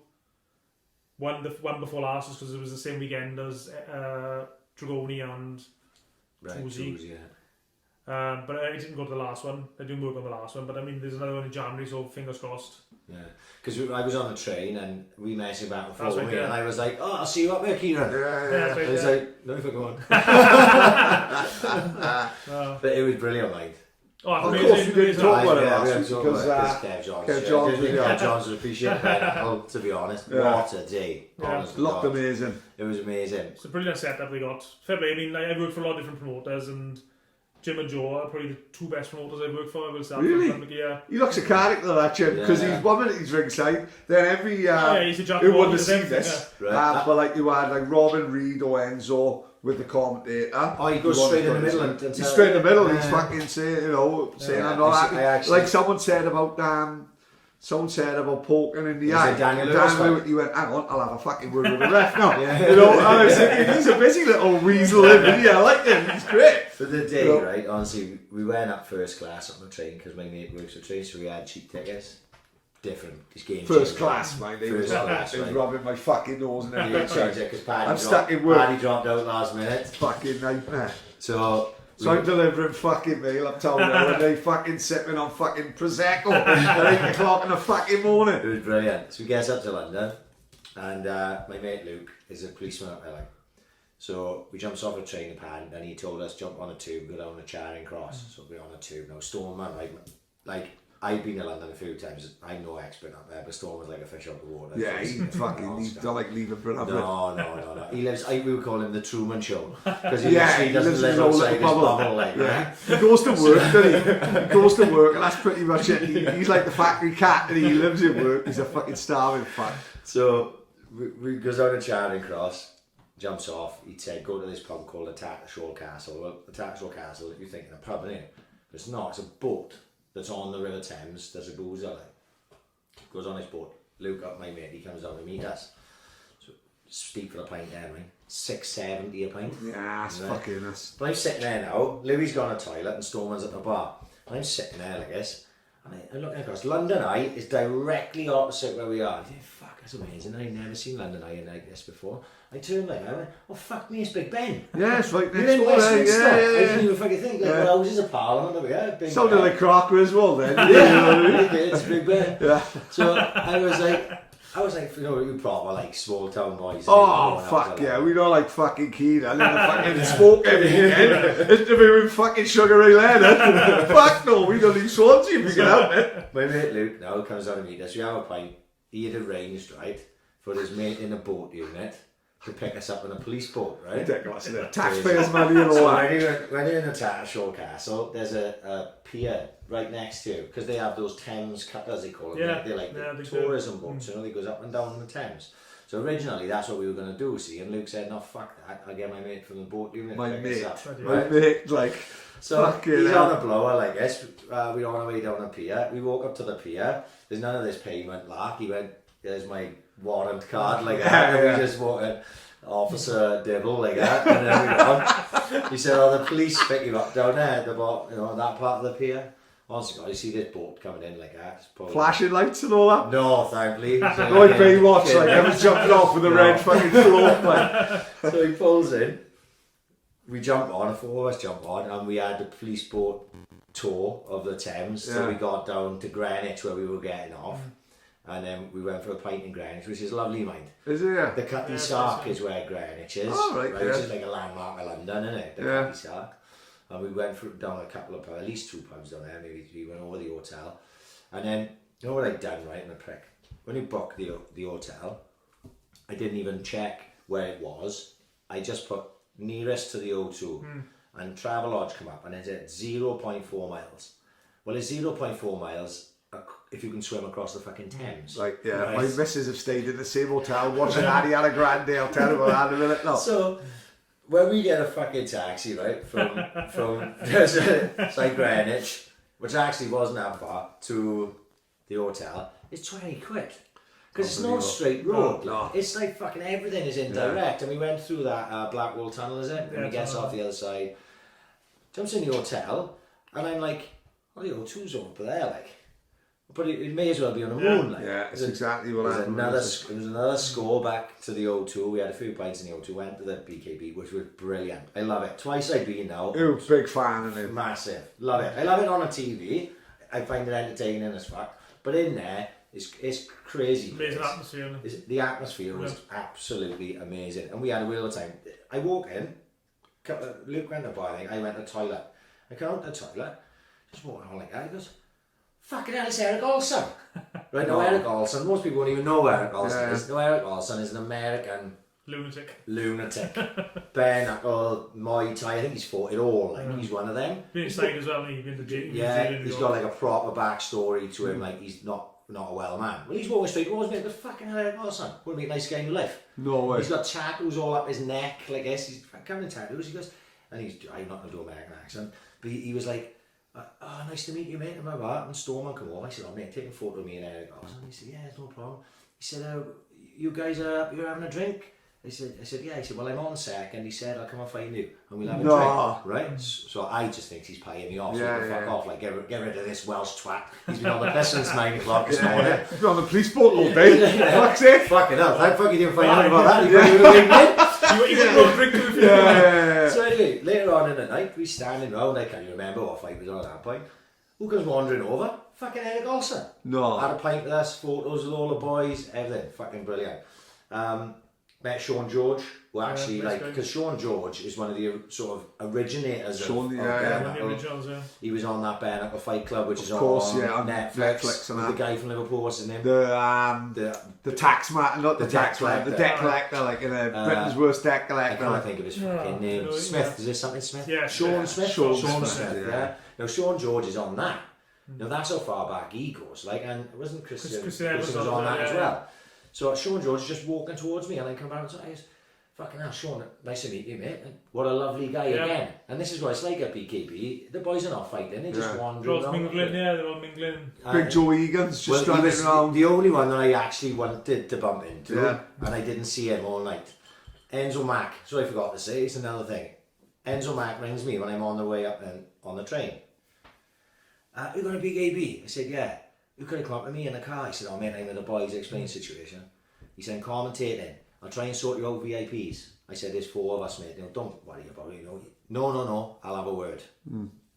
I'm in there now, where we are standing. I can see Enzo. There'd only been a couple of fights on. Enzo's commentating, with... and he did a good job as well. Like, he was like, I don't know if you've seen it, did you? Yeah, watch it there. I think like he was interviewing the fighters. Yeah. Enzo always comes across well. He's so highly respected. Like I was listening to Ringside Toe to Toe yesterday. Oh no, I was listening to the Costello and Bunce one, and he was talking about Deontay Wilder, and they were saying Enzo tweeted this. Yeah. I get it quite proud. I didn't know when I hear it's like Swansea boys do like big Enzo up, and I'm like, fucking go on Enzo. Fucking everyone loves him outside. Everyone loves him. There, looking at my phone goes. So I pick up my phone, Enzo. I'm looking at Enzo now on the stage, right? Sitting where he was sitting interviewing people, on the phone to me now. I'm going, "Right, Enzo, He goes, can you see me? I said, yeah. He said, right, I'm going to walk around stage. I managed to get one VIP. He says, the best. Quality, fair play. Right? So I went round, mate. That's one more than you expected. I didn't expect nothing. Like he said, I know. I said, thank you, Enz, can't thank you enough, like, blah, blah. But none of the boys did VIP, so I didn't know what the fuck I was going to do. So I came back, and they were like, hey, you better fuck off in the VIP, at least for 5 minutes. So I went in, had a little wander around, and then fucking drink like that. Because literally, it's just in it's just a bit closer. In a circle, basically. Is it like, what's the setup? Is it like a theatre? Yeah, or is it's it set like, up more like a theatre, It's the Indigo, and it's the small everything's listen, it's still the O2. Everything's in front of you. Yeah. Everything's in front of you. You know what I mean? It's on the stage. It's on the stage. It's on the stage. Right, Raised. You've got seated area. Like good setup there. Yeah. It's great. Like we had balcony seats, but we didn't end up going up there because we were having such a laugh downstairs. Yeah. Like, and we did this last time. Right by the bar, there's like a shelved area where all the sound men are and stuff. That's right, yeah. And they got the TVs in there. You can see them producing it. Really? So we sat on the back of that. Because there was a table there and that, and there's a little shelf for us. We had a couple of high chairs. We sat there because we can go back and forth the bar. Yeah. And if we wanted to see something on the TV, we're just leaning into the projection area like that. So it's a Welsh guy actually is in charge of that as well. Yeah. A guy from Merthyr, I think. Right, yeah. So we had a wheel night. Obviously, Lily, brilliant. Brilliant. Thought he won. I don't score fights because I like to enjoy a fight, and all these people who fucking say, I've just watched the fight back now with no sound. I think, fuck, get a life, go for Sunday dinner or something. So I'll never sit down and score fights. I like to enjoy watching them. But, so I'll... subconsciously, you're thinking who wins. I'd like to think that when he watches I did have a Smith Ryder on a weekend. I thought John Ryder won. I didn't score it, but I had Ryder. By the end of the fight, I thought, well, Ryder won. Yeah. It was close. But Lily won that fight. Right, in my mind. It was one of Lily's best performances. I was texting Colin Breen when Lily's fight was on, and I was like, fucking hell, have you ever seen Lily look so slick? Yeah. I know Lily is a boxer, predominantly like a scientific boxer, but I said, I don't think I've ever seen him look so slick. And let's have it right. I don't think Ibn wants to fight bare knuckle again, mate. No. Because after the fight, he gave an interview after the fight. He went, do you know what? I didn't realise it was so hard. Yeah. It's a different sport. It's not like boxing. I think he's much better than Lily, and Lily will probably hold his hands up to that. But bare knuckle, it's a different sport. Like Ibn come out with that, and he went fuck. And the guy who wouldn't have seen this, but the guy said, "What are your thoughts, Sean?" And he went, "I didn't expect it to be that tough." You know, he's chucking punches at Lily, and Lily's slipping him and catching him over the top of the right hand, and you're thinking, fucking hell, this is quite comfortable. This is Lily's home, isn't it? Yeah, you know what I mean? The feeling in the arena, obviously I was surrounded by Swansea boys. Right, Between Lily and Daniel and Rocky Morgan, they took fucking loads of them. But the feeling was Lily had won, and there was like this shock when he didn't, when it was given a draw. You know, it was strange. I think obviously by the time Daniel's fight came on, I was tanked up. I know. I remember, and I was in the middle of Ricky Nelda's fans, which got a bit out and scared them at certain points when we were shouting with Daniel. There was fucking loads of them. Yeah. But you know, I thought Daniel won that quite comfortably. Yeah. Would have won it even more comfortably. Take away that thing with the ring. Yeah. I honestly think he was on a verge of stopping. Give him 7-8 minutes to come round. Yeah. And that guy's teeth tough anyway.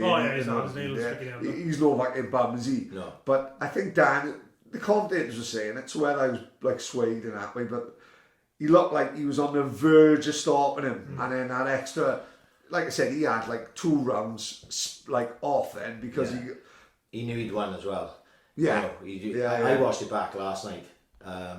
And I thought exactly that. There was no swaying with the commentary.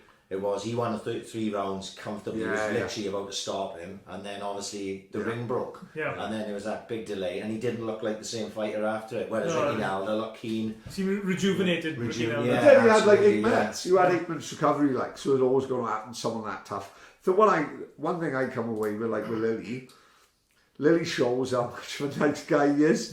Because when it happened, he got given that. All he said was, I can't see how you can give a 3-round fight a draw, which pretty much summed everything up there. Yeah. I think what it was one judge scored it one way, one Right. judge scored it the other way, and the other judge had it even. So I'd like to, That's I'd how like it to is, see the judge who had it even, how he come to the conclusion. He must have given one of the rounds even, I guess. He Yeah. must have given one round one way, one round the other way, one round 10. But no offence to Lily, he don't kick off. No. He literally was like saying, I'm just happy to be in the ring with him, you know what I mean? it does- Lily was happy. Lily's happy because, let's be honest, I don't know whether it's because Lily's a fucking mad cunt and fights and everything. Lily will lose, right? But they never lost, really. Lily fought that open earlier, who I bumped into with Liam Gallagher as it happened. He was having a little chat.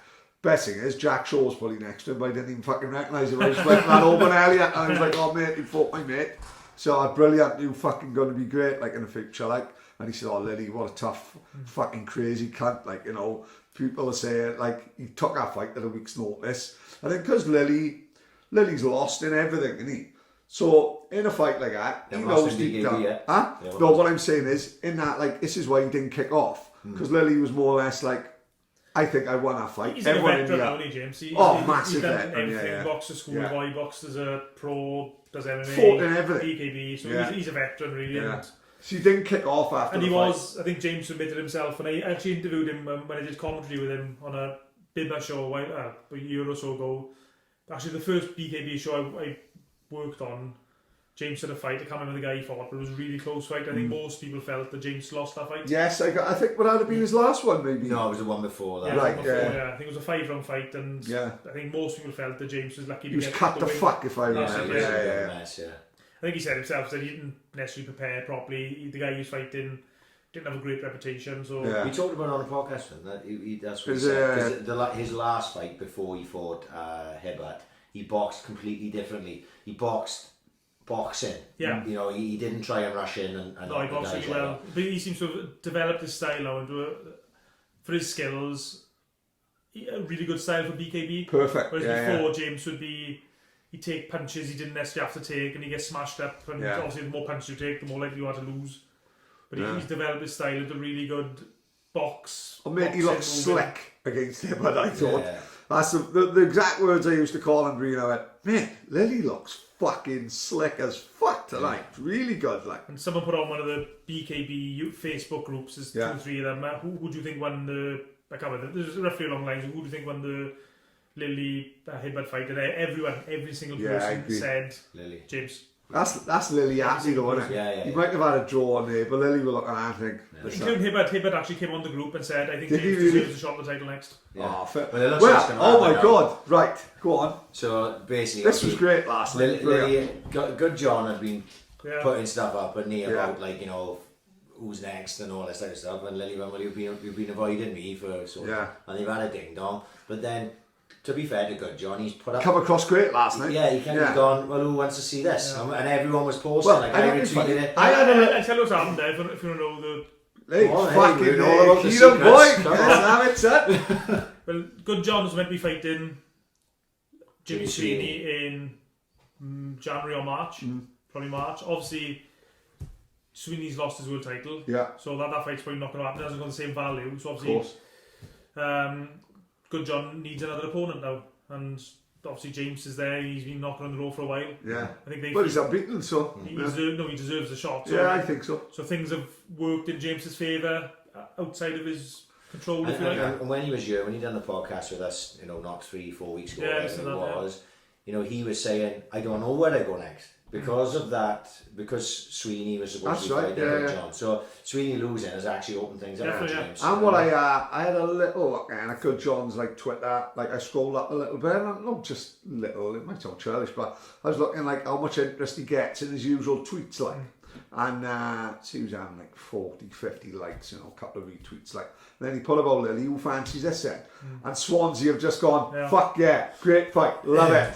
Might be a couple of people going, we're going to get your head smashed into you long-head scruffy cunt. But the majority of people, like I looked and went, oh fuck, well done Swansea, like Swansea done well here, because everyone I know, I knew a lot of them through the podcast, and I was thinking, he's having said, great fight, you know, it's a great, you know, and I was thinking, Believe it or not, like that does make a difference with BKB. Of course it does, Because yeah, Jim of course and it Joe, would. they actually Jim controls the BKB social media, so you can see that saw himself. Yeah. Well, the first thing I did, because I knew it would get a response if I quote tweeted it, and I tagged them in it and said, let's make this happen BKB. And then what I put, not even the original post, which went really big, what I put was big as well. Yeah. You know what I mean? So it's like, that's what you got to do in this day and age to get the fight. Of course, you know what I mean? But I love the fact that like everyone from Swansea was like subconsciously helping Lily get this fight, like, because even Tyler Goodjohn, I'm sure he wants to be and he'd fancy it. Tyler would fancy I Lily. He's afraid. Of course no, he's not fucking really, the guy's a fucking monster. Yeah. You know, of course he's not. I think he afraid of Lily. genuinely looked at Lily and went, he's not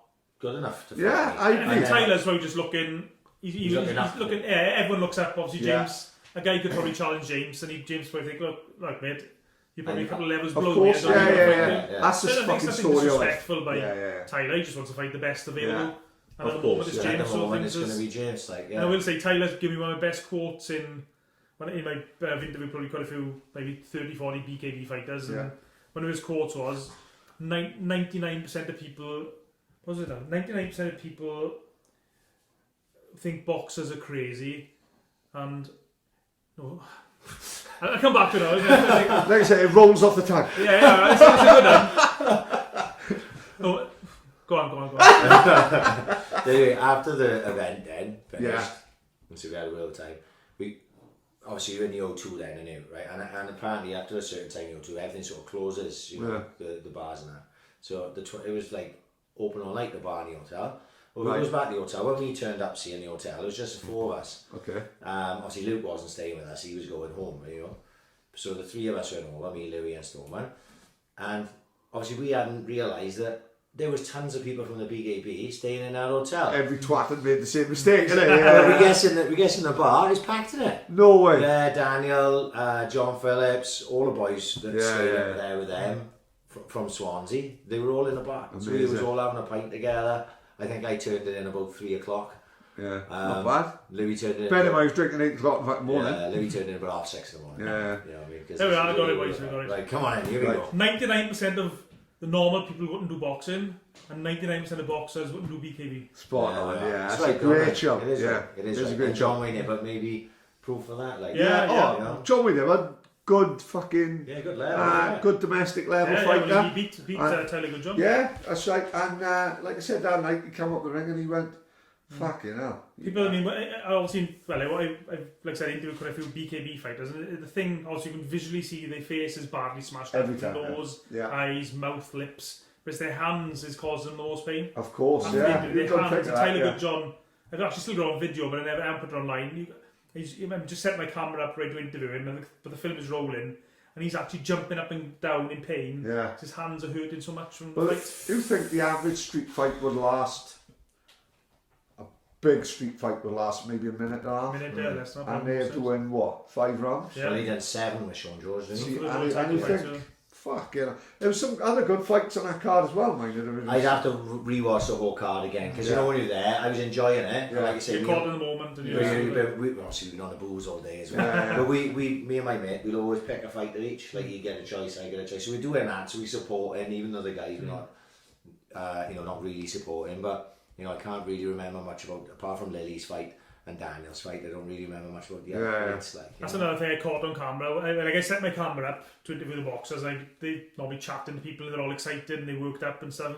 So one of the guys was, I had the camera rolling, but I was waiting for him just to calm down a little bit to interview him. And his tooth was wobbling. He was wobbling. He said, "What's my tooth like? What's my tooth like?" I said, "Oh, it's looking pretty bad. Like it's more or less falling out." So and my camera, I was able to flip the screen around, so he's able to see himself. Yeah. And the camera's taping out, recording the time. And he goes right up to the camera and he wobbles his tooth to almost like a right angle. The front tooth there is shaking. He's wobbling right up and down. And I get the camera's filming, so I go, I'm film. I am actually put it out there, but it's on his tooth and more or less. It's brutal sport. Like Barry Jones in his first fight on BKB knocked, but the guy knocked out in about 20 seconds. He knocked out with 3 of his teeth just with one punch. God almighty. 40. But it's fucking great, isn't it? It's for the men. It's fucking, it's combat sport at its most pure, you know. I being at, like, looking at it ground level, the characters are in it are more, like, accessible. Like you said, he was strutting around and bumping into the biggest characters in the sport. when you hit something at ground level like that, I think it's brilliant, isn't it? You know. Twice I've been, twice I've had away all the time. And if I can, I definitely, if James fights in April, as much as I want to go, I can't go because I'm up there for London Marathon, see? So I just can't do it. But I can probably go for Daniel in January, see? So That's, you said about accessible. Frank Bruno's an ambassador for BKB, presumably. Is he really? yeah. I'm not quite sure what This ambassador BKB that we talk. Oh, yeah. Amazing. He's an ambassador. He's like an official ambassador. So Jim, my sort of role in BKB was Jim would say just interview as many people as possible. So I said, do you think Frank would like an interview? Because obviously he's had his problems in the past, so I don't want to embarrass him if he doesn't want to interview. He said, yeah, no problem. I said, Frank, come on, do an interview, Ciaran. So he calls Frank out of the crowd in between. Daniel Lewell had just fought as well. So he calls Frank out of the crowd. I said, Frank, do you want to go interview Ciaran? Yeah. And he sort of away from us, so Wales, shook hands, and yeah, okay. And as me and Frank were making the way to where I do the interviews with the BKB logos and stuff, as you can imagine, Frank Bruno, everyone's calling for pictures. And I wanted to get Frank an interview as quick as possible because I knew I only had maybe a 5-10 minute window before the next fight come on. So I was like, come on, Frank. And he's like, yeah, wait a second, my Welsh brother, I will be there. And during the interview, Frank Bruno called Daniel Lewell, which I told Daniel, called him the Welsh rhino from the Valley Rhino from Wales. Nice, I like that, But yeah, I mean, it's just amazing. It's just interviewing Frank Bruno. When you interviewing him like that off the cuff, do you find it easy just to come up with stuff because of your love for the sport, or have you already got stuff planned? Or no, just off the cuff, and just I try and I've obviously been doing it a while now, so you try and react to the questions they. And one thing I will say for Frank, he might listen to this. I don't know. He paid a big tribute. fan, Frank. Big fan through. But he paid a tribute to Ruby Beaker, who's a Welsh boxer, who sadly took his own life, and they had a really tough fight in the amateur ranks, and Frank, without prompting or anything, so I sort of paid tribute to Ruby Beaker, so it was a nice thing for Frank to do, and because obviously Frank's had his mental problems as well. Yeah, of course. Yeah, I think if you just treat them like, if you worry about who they are and how big they are, I think it can get you. Like we did, Brendan Lyons and Chris Ware put unbelievably how the fuck they done it. Now I'm thinking about it, they done Roy Jones up the fucking Clays Club, right? And they asked me to fucking host it on the fucking Sunday morning, and it was the Monday night, right? And I've just gone up straight from work, and fucking next thing I'm interviewing, because we've done Q&As I've done before, you can never tell with the footballers sometimes like to get up, talk for an hour, and then sit down, like, but this fucking, like Roy Jones, who was like a Q&A. So I don't know how the fuck it was going. I hadn't planned the fuck off. I'm talking to Roy Jones and we're getting filmed in Jumblies by the Simpson brothers. Right? You know, and he's laughing from Sacramento, fucking Florida.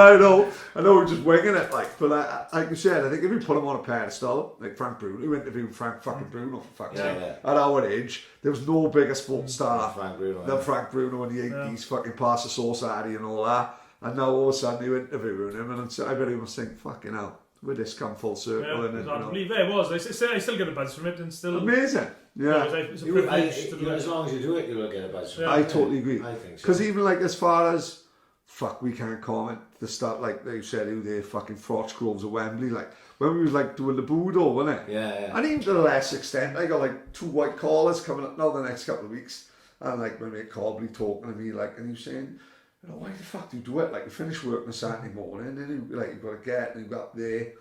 You know, and it's certainly not the money. Yeah, I guess a couple of quid, like, you know, which is always handy just for Christmas. But then I said, like Cobley, why the fuck? You know, we're not making money that's going to change your life. But then when I sat back, I went, do you know what, mate? I fucking enjoyed it. Like, and all these white collar shows, they're good fun. And the stories you get coming from them.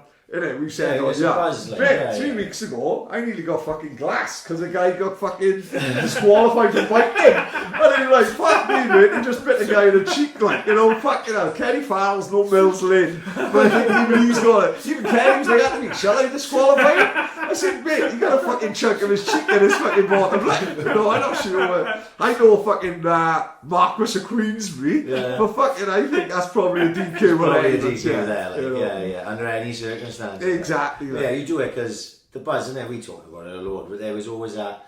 You know, we were only involved in Budo in a small way, like on the night. Yeah. You know what I mean? And you'd put ideas in, and Dino, who was running it, would would ask us questions. What do you think of this? Or do you think I can get that guy to with that fight?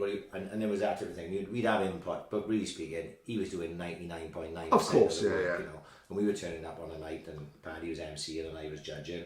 As far as I was concerned, I had the best seat in the house. You know, that's why I like to do it. Yeah. And then at the end of the night, when it was done, and people were pulling you, like, and we sober as well, like, obviously, and people are going, oh, Prince, you know, that was amazing, you know, that fight. And he told me, going, oh, fuck, I only had that little 0.001%, you know what I mean? But he felt pride in it, like, you know? We won't, the ones that I enjoy, we wouldn't go on the piss after, we go for a curry, like, everyone involved in it, like. I know the feeling you got after it. It must be even better for Dino, like, but it felt like it was part of something, and he'd achieved it. That night, 16 of us. Talking a part of the machine. You put that night on. That night was done. You're talking about the next one. It was fucking always a success, wasn't it? You know, always busy, and you're thinking, oh fuck yeah! You come on buzzing. You don't get to sleep till 6 in the morning. I'm up watching fucking Saving Private Ryan. I had to take Conor McDee, who fought James Lilly that night. He fought James Lilly for the title. I had to take him back to the airport. I think I had to pick him up at like 7:15 in the morning. And we got out there really late that night and ran late, right?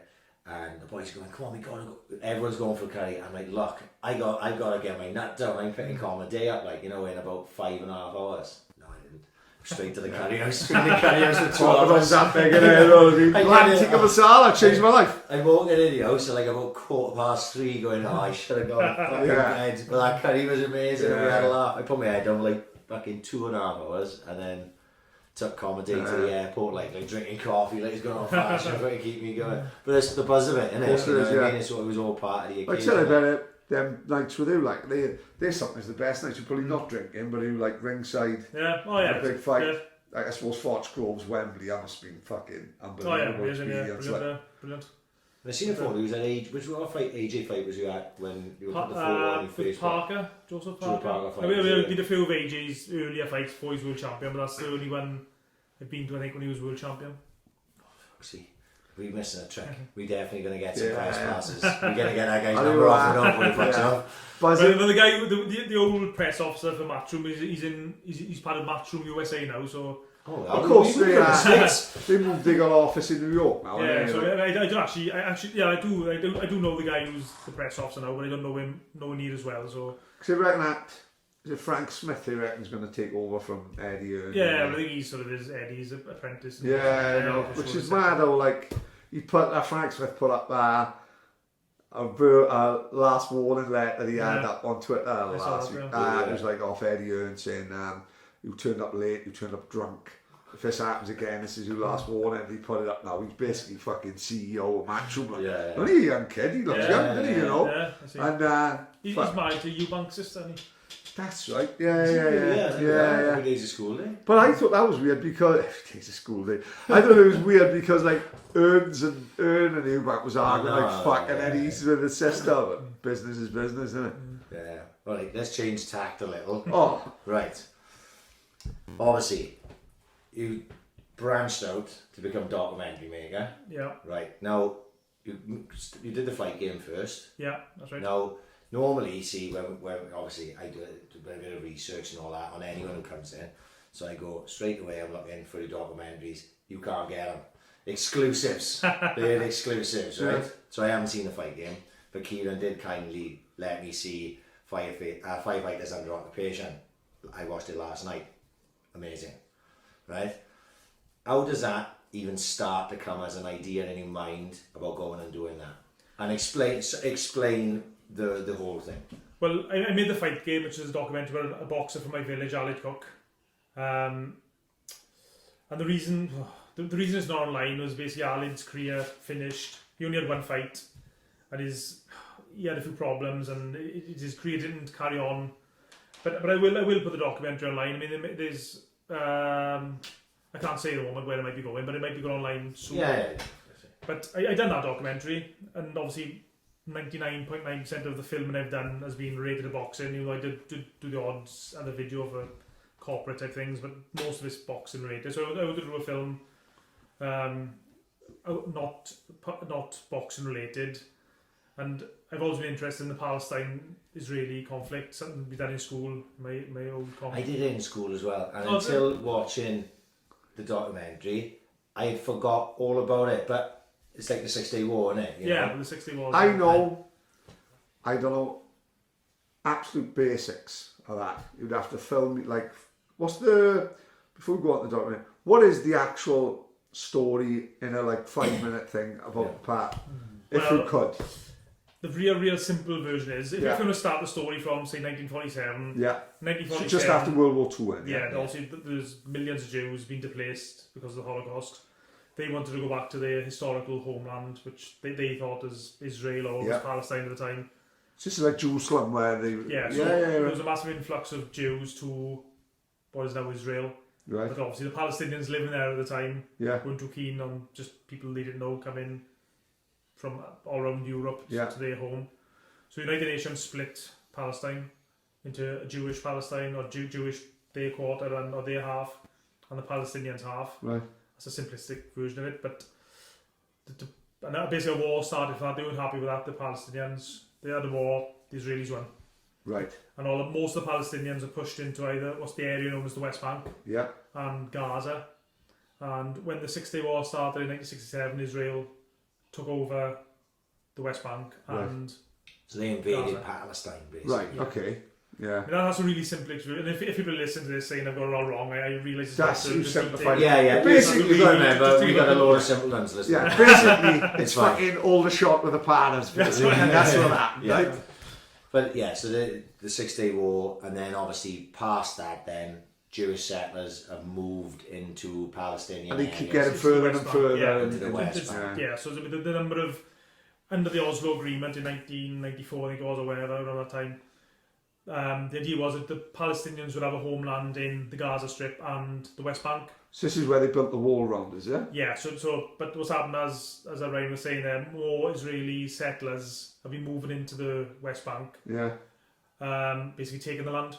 So illegally, so this was made so that couldn't happen, but it still continues to happen to this day. Yeah. Yep, still happening now. Yeah, 700,000 illegal under international law settlers in the West Bank. So I assume, from what I've seen, like the part that's Israel is like very westernized and very not posh, like a Mediterranean almost. Yeah, and then you go into Palestine, and it's just crazy, isn't it?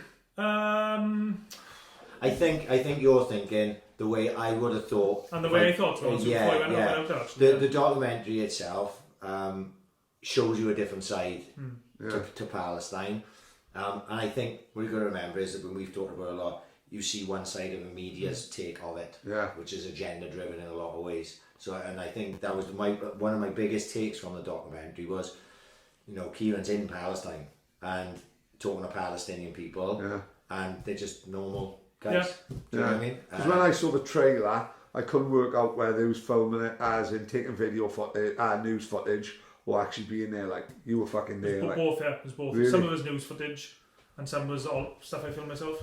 So what makes you think that is my topic and that's what I'm going for? Just an interest in it, or I've always had an interest in it from school. Yeah. So I wanted to make a film about it. So I actually, there's a boxing gym in Jerusalem which has Arabs and Jews training there. So I thought initially about maybe doing a documentary about that. Amazing. But I just couldn't get the contacts. So I made contact with a guy in Scotland called Jim Malone, who's you probably recognise from the film. He was involved in bringing Palestinian firefighters over to Britain to train, because they poorly trained in most cases. And I just made contact with Jim. We had a meeting. I did a short film. He liked what he saw, and then we just planned to go to the West Bank. This Jim now that Ciaran made contact with, he drove a fire engine from Dundee to Nablus in the North and West Bank. What? Yeah, 2,500 miles. No way. We actually drove 2 fire engines, but one broke down in Greece. Fuck. I'm trying to think how many fucking miles is on my Ford Focus, like. That's a hell of a trek for any vehicle to fucking undertake, isn't it? Yeah. So that vehicle there is still there. Yeah, still in use now. Because I saw, like, in the trailer, you see one, like, quite modern fire engine and one thing that's from fucking 1912, like, little red thing. I noticed all the fucking boys jumped in the new one. No fuck, I got in that one. But where do you stay? Where are you living then? How long does this take to make? Well, we were there initially about 9-10 days the first time. Right, yeah. So we were filming every day, going to different fire stations. Yeah. We also went to Jerusalem, interviewed Israeli firefighters as well, because I thought that was important. No, that's good. Just to give two sides of the story. Yeah. Even though it is mainly from the Palestinian point of view. Yeah. So we had like 10 days and we were staying in local hotels. I mean, the Arab people in general are very, they're brilliant hosts. Really? Amazing. You just couldn't meet friendlier people, and they take us out for meals. And we probably put on about a stone out there because just the amount of food they were just feeding us and shoving it on our neck. We're just, and like I said, like Ryan said, I was quite ignorant myself. I thought I understood about Palestine and what it would be like, but I was totally ignorant down to the point that our first night there in Nablus, which is right in the north of the West Bank, quite a conservative town. It was about 2,000 years old, Nablus. I mean, Jesus was supposed to stop there when he was on the wander somewhere. Yeah, I mean, that's how old. I suppose if you believe in that story, see, like there is, it's important land, isn't it? Yeah, of course it is. Like, you know, Jerusalem is where they reckon, like Jesus fucking lived and all that, and which I thought, I thought Nazareth was in Carmarthen, wasn't it? You know what I mean? But like, you know, it is an actual fucking you know. But the story isn't fucking Harry Potter. Like I always said about the Bible could just be Harry Potter passed along from generation to generation. But when you have got these places, is it like war-torn, rough? Well, in the sort of towns, it just looks like a normal community, really. Yeah, really. And then when you move in between the towns, so I mean, if you look at a map of West Bank, you'll see the areas that the Palestinians got control of, and then in between is basically controlled by the Israeli settlers and the Israeli army. So when you move in between the different Palestinian towns and areas, there'll just be soldiers everywhere, Israeli settlers walking around machine guns. And of course the Israelis are backed heavily by the US. Oh, America gives billions, like I can't remember, it's $4.4 billion. Why? Why like? Because the Jewish lobby in America is so big. Of course. What I remember with the Israelis as well is they've just come from the Holocaust, right? You know, just to play devil's advocate. Of course, They're coming from the Holocaust where they've had this horrendous thing happen to them. It's not the first horrendous thing that happened to them. They were like enslaved by the Egyptians and all that sort of back in time. You know, they've had centuries of persecution. Well, let's be honest, it's still going on now because we are tucked away in Swansea and Corbyn's getting battered for anti-Semitism, and yet down here we're talking in canteen and we're going, do we know any Jews? You know, it's like we're like, what's going on in London? Funny enough, in the airport in Tel Aviv, we were coming back and I was going through customs and the guys on the customs, they recognised his accent and he recognised my accent. He's a Jew from Swansea. No, what? Where does he live? We'll have him on. We'll banish him from the town. I'm not having a Jew in a city. Yeah, Henry got from Swansea like 20, 30 years ago or something, but he's still a little bit of an accent. Yeah. No, like you said, you know, so they can be very hardcore, the Israelis and the Jews, because they've always had it bad. They've had it rough, like, you know. So there would be, like I said, the most obvious thing that there's good people on both sides is when Ciaran meets the Israeli firefighters and the Palestinian firefighters. They're just exactly the same people. They're basically exactly the same. They look slightly different. One's Israeli and one's Palestinian. Yeah. They look slightly different, but their attitude's quite the same. But they're not hardcore, like, you know. When you there'll be hardcore Palestinians. Yeah. Like, is there Hamas there? Hamas is in Gaza predominantly. Right. So you've got Hamas, and then you've got these hardcore Israelis. You know, they're the ones that are walking around with the guns and that. And then, you know, obviously there's still a conflict going on there, isn't there?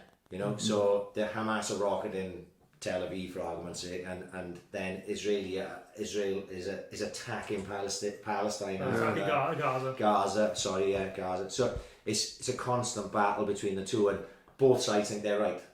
Yeah. You know. So I do think though that, having been there a few times and spoke to lots of Palestinians and Israelis, but I think the vast majority of people want peace.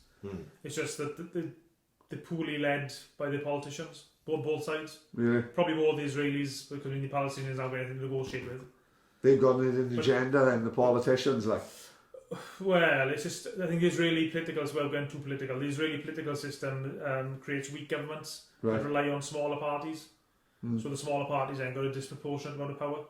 So they can run their sort of extremist beliefs. Like a lot of them, literally, I'm not exaggerating when I say this, a lot of these extremist Jews, they literally believe that God has promised them this land. Right, And they literally think that. So they won't stop until. Yeah. And like, if God has promised them this house, they think they got a right to come take you and kick you out of this house because God's promised. And them. that happens. That happens, yeah. Fucking hell, isn't Yeah, it? so I would like to say I don't want to completely, mess up the story, the thing for you. Like, but it's quite obvious through the documentary. It's pretty hardcore, like, you know. And was it? So I'm assuming you would have had to travel through Israeli sections while you were there. Yeah, well, we flew into Tel Aviv, the Ben Gurion Hotel, Ben Gurion Airport, and made our way into the West Bank. But you just literally just drive in. You didn't realise you're just driving in. You just all of a sudden you're in the West Bank. Do you get scared or do you give a fuck?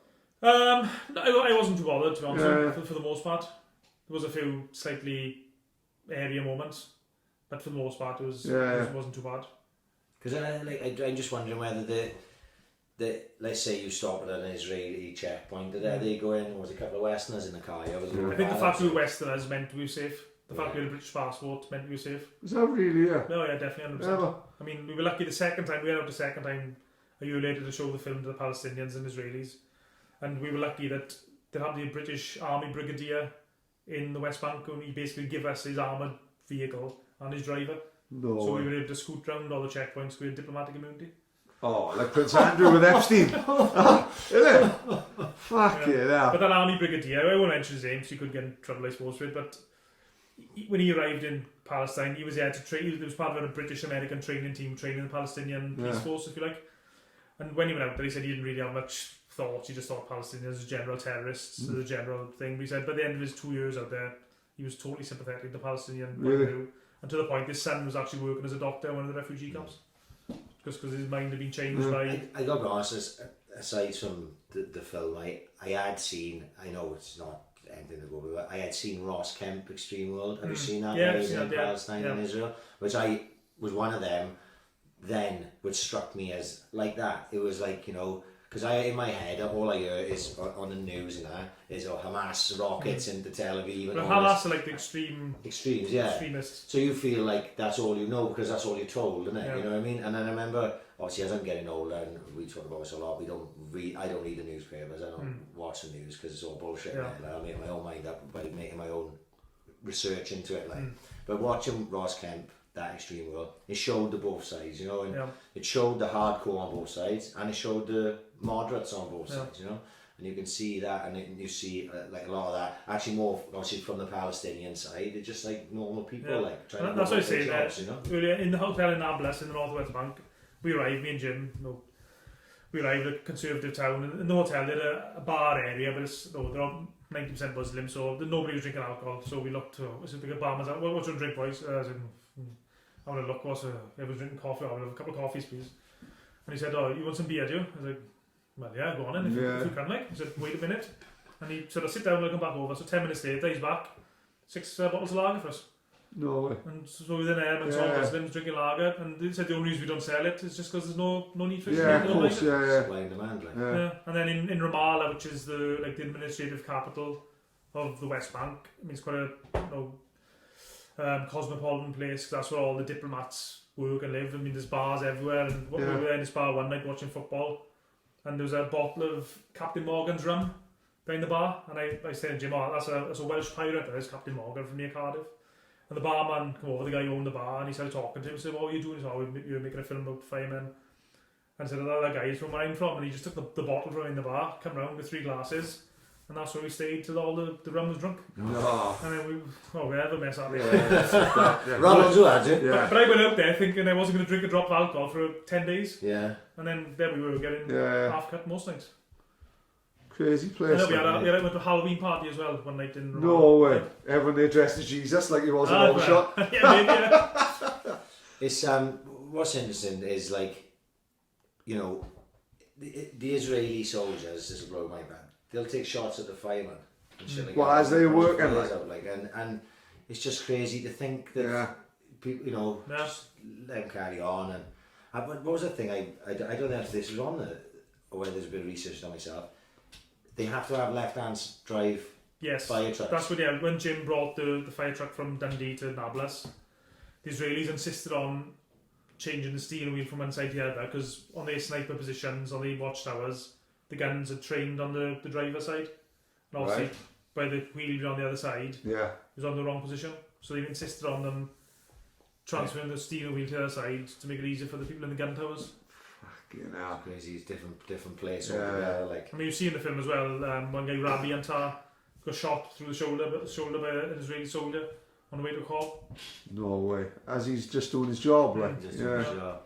It's fantastic. So what's the plan with the? Because obviously I had to go in. I was like, why isn't this on YouTube? I thought maybe there was a reason. I thought, did I ask Ciaran? I thought I got to watch it before you come on. I said yes to, but what's the reason for that not being out there? And basically, once we made the film does get shown in like festivals. It's been shown in the Scottish Parliament, the British Parliament. We went to Westminster, and it was shown there. It's basically so that we can be invited along to these events. I mean, it's probably been shown in 20, 30 different places all over Britain and Ireland. Actually, one of the places, the very first place it got shown, it was Dundee, which is the city where Jim is from.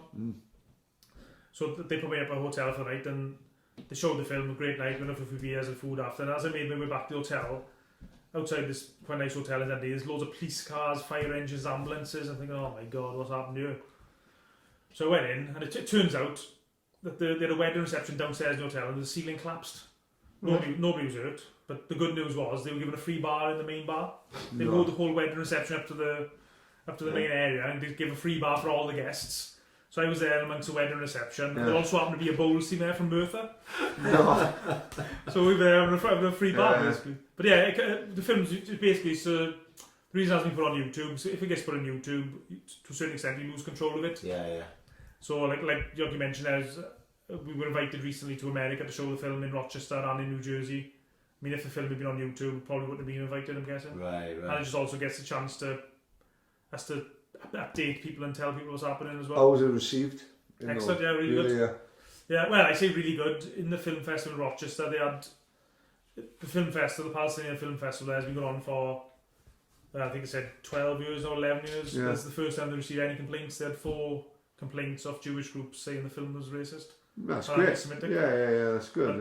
But, I mean, I said to them, I said, well, it's just an opinion, isn't it? Open-mindedly watching it, I don't think there's anything. No, well, I said to them, if you'd have told me that in advance, what I would have said is invite those 4 people to the film, and the 4 of us could have sat down, or at my hotel, we could have watched the film, and then you could stop the film at the point you think it's anti-Semitic. Yeah. So I challenge anyone to say that film is not anti-Semitic at all, at any point. I wouldn't imagine that's ever to do but it's no reason because you're not looking at it from that point of view. You're looking at it from your eyes, not from a...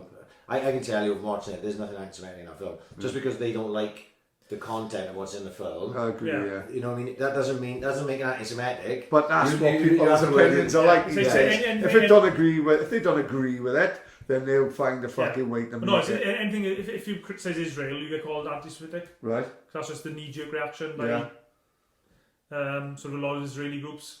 And then they hope and then people will back down just because they don't want to be accused of being racist. But it's a minefield. It's a minefield. Like the BBC, for example, won't touch anything to do with Palestine and Israel. There's absolutely the BBC is run by Jews, isn't it? I should imagine. You never ever hear any of that on the news, on the mainstream news anyway. No. You know, it's probably one of the biggest. You know, it's certainly probably top 3 news organisations in the world. The BBC. Yeah, and you've only got to look at what's happening the last week with, say, Corbyn. Corbyn's getting battered on the BBC the last 2 days, and yet there's no call for Johnson to come in, and Johnson hasn't been grilled. In fact, Johnson pulled out of an interview with Andrew Neil, and yet there's no Andrew Neil saying, here's an empty chair, not like they did on Have I Got News to Do. Here's an empty chair, we've asked him on, at least Corbyn come on. We're not going to go into politics on this. Either way. First thing I also barely made in the sound. What I definitely can see is them giving Corbyn stick but not giving Johnson stick straight away. I think whenever we think of Jeremy Corbyn, I mean, I got mixed views about him, but he's certainly not a racist. I mean, he's not anti-Semitic. He's probably the longest campaigning politician against racism in this country ever, probably, I guess. Same as like I said again, I think Labour probably could have someone better. If Labour had someone better in charge, I think it'd be far more cut and dry whether which way the election would swing. But Corbyn was dead against nuclear weapons, and everyone was wrecking him in the papers and all that. And I'm thinking, surely being against something that can wipe out an entire fucking city isn't actually a bad thing. You know, I know we've got to have them maybe as a deterrent to other countries, but surely we shouldn't slag someone off for actually having that opinion. You know what I mean? But yeah, and I look at it and think, well, the money men don't want to get rid of the nukes because that's where the money is. exactly, It's in the defence contracts and all that. So that's the way I looked at that. Have you seen The Vice? Have you seen The Vice, the film? Oh, well, it's the About film of Cheney, like, Cheney, yeah. I haven't seen it yet, but that's unbelievable. That is on my to-do list. Yeah, it's a good film. Because he just thinking for himself. He was all the time. Oh, he didn't give a fuck. Yeah. Didn't give a fuck. Shot his best mate in the fucking arm for the fucking start on a fucking shooting trip. You know what I mean? That's what fucking Andrew wishing he'd done to Epstein all them years ago. Did you see the interview with Prince Andrew, out of curiosity? I have not. I can't believe I've seen like it. a Saturday night. Fucking hell. Just before the boxing. Unbelievable. No one who went to shit. Right. Sometimes you gotta say, just don't say fuck all. Yeah. Just don't say nothing. And yet he come on and oh my good lord, he just dug himself the biggest hole I've ever seen. One of the biggest thing, I take away the sweating, but he said he don't sweat, which is ridiculous because then everyone's got photos of him coming out to China Whites sweating like fuck, you know, fuck me. The one I couldn't believe like is fucking, he said no, I wasn't friends with Epstein, I'm friends with Ghislaine Maxwell, who's an absolute lunatic. Yeah, you know, worse, is she? She's fucking worse. She's procuring girls for Epstein. Yeah, you know, fucking hell. That's not the one who wants to be admitted to me. Crazy state of affairs. You still haven't seen that Ciaran of a card thing, have you? The thing I told you about on YouTube, the Ciaran of a card. No. You've got to see it. It's the breakdown of it from start to finish, and Prince Andrew is shredded in it. Yeah. The Clintons in it. The Clintons are brilliant. Exactly. Arkanside. Have you heard about Arkanside? They're from Arkansas, innit? Right. And this doctor who's on the Clintons' payroll said one guy committed suicide by shooting himself in the head twice. And remember, like the Barry Seal thing, all the drugs, like so the Barry Seal, they reckon he was bringing drugs into America and giving them to the CIA. So they done a drop in the area where Clinton was like DA, like a governor or whatever, and. Two kids happened to find these big packages of drugs, like, and these kids got found in, run over by a train, you know, covered with tarpaulin, like, what a coincidence, like. And I thought when Hillary came to Swansea, I was waiting for me and him on him missing, Hillary, to be honest. Hillary was having dinner in Ferry Kill, I call Ferry, you'll know. So, like, they found these two kids, and the doctor who was on the Clintons' payroll said these two kids have smoked weed. And he made them hallucinogenic, and they wanted to jump in front of the tracks in front of a train. And everyone's like, what the fuck is going on here? Crazy fucking set of affairs, like party. Oh, fuck all that. The Epstein thing just goes on and on. Oh, ridiculous. There's actually, it's not quite all about the Epstein thing, but there's a great Joe Rogan podcast from about a month ago with Kyle Kalinske. He's like a political commentator, analyst, in the US. I'd never heard of him before in my life. I've heard of the name, but then he said to me, listen to this, honestly, it'll fry your mind. It's about near enough 3 hours long. It's mind-boggling. Yeah. The stuff that he says, because obviously I'm thing on the media, you know, I don't care about politics. I just think about how everything is influenced, controlled by crazy, isn't it? Yeah, and it's only this generation that's actually woken up, because every other generation, the Sun at one time was having 4 million people a day buying it, and even I'm reading it, eating my breakfast, going, this is a fucking cartoon, because whoever they side with, like say Labour or Conservative, whoever they side with, they will slag the other guy off. And I'm thinking, this isn't unbiased. They just fucking got fought with Neil Kinnock as a fucking turnip. You know what I mean? What the fuck? Like with that guy Kalinske podcast, it's mind-boggling. Really? There's stuff we don't know. Like he's going, it's all out there somewhere. Yeah. The information is out there, but it's not in the public domain as such. You've got to go looking for it. And he brings out a lot of stuff. There's like the secret war going on in Africa, you know, with the Americans and things like that. And there's all sorts of stuff. It's just fascinating. I listened to it while I was running. By the time I finished, my head was fucking frozen. You know? And there's another good one with Matt Taibbi. He's a journalist for the Rolling Stone. He's like got Hunter S. Thompson's old job, that's what he describes it. And he looks at it from like I suppose an unbiased journal side, and he talks about how journalism is just fucked as a profession because people are scared to actually do journalistic work. Yeah. Because, you know, they'll just get shunned, and if some politician doesn't like you fucked. It's like a proper minefield, like. You know, that's the two things I listen to recently. All to do. Epstein's on here a lot. Yeah, we talk about journalism and people being scared. If you go to Israel, when you come out of Israel, you get a yellow sticker stuck in the back of your passport with a barcode and a series of numbers, and the last number on that sticker donates how much a risk the Israeli customs think you are. And 6 is full-blown terrorist. 1 is nothing. Well, when I was leaving Israel the first time, I was a 5. Fuck me. God. So I was 1 step down from full-blown terrorist risk.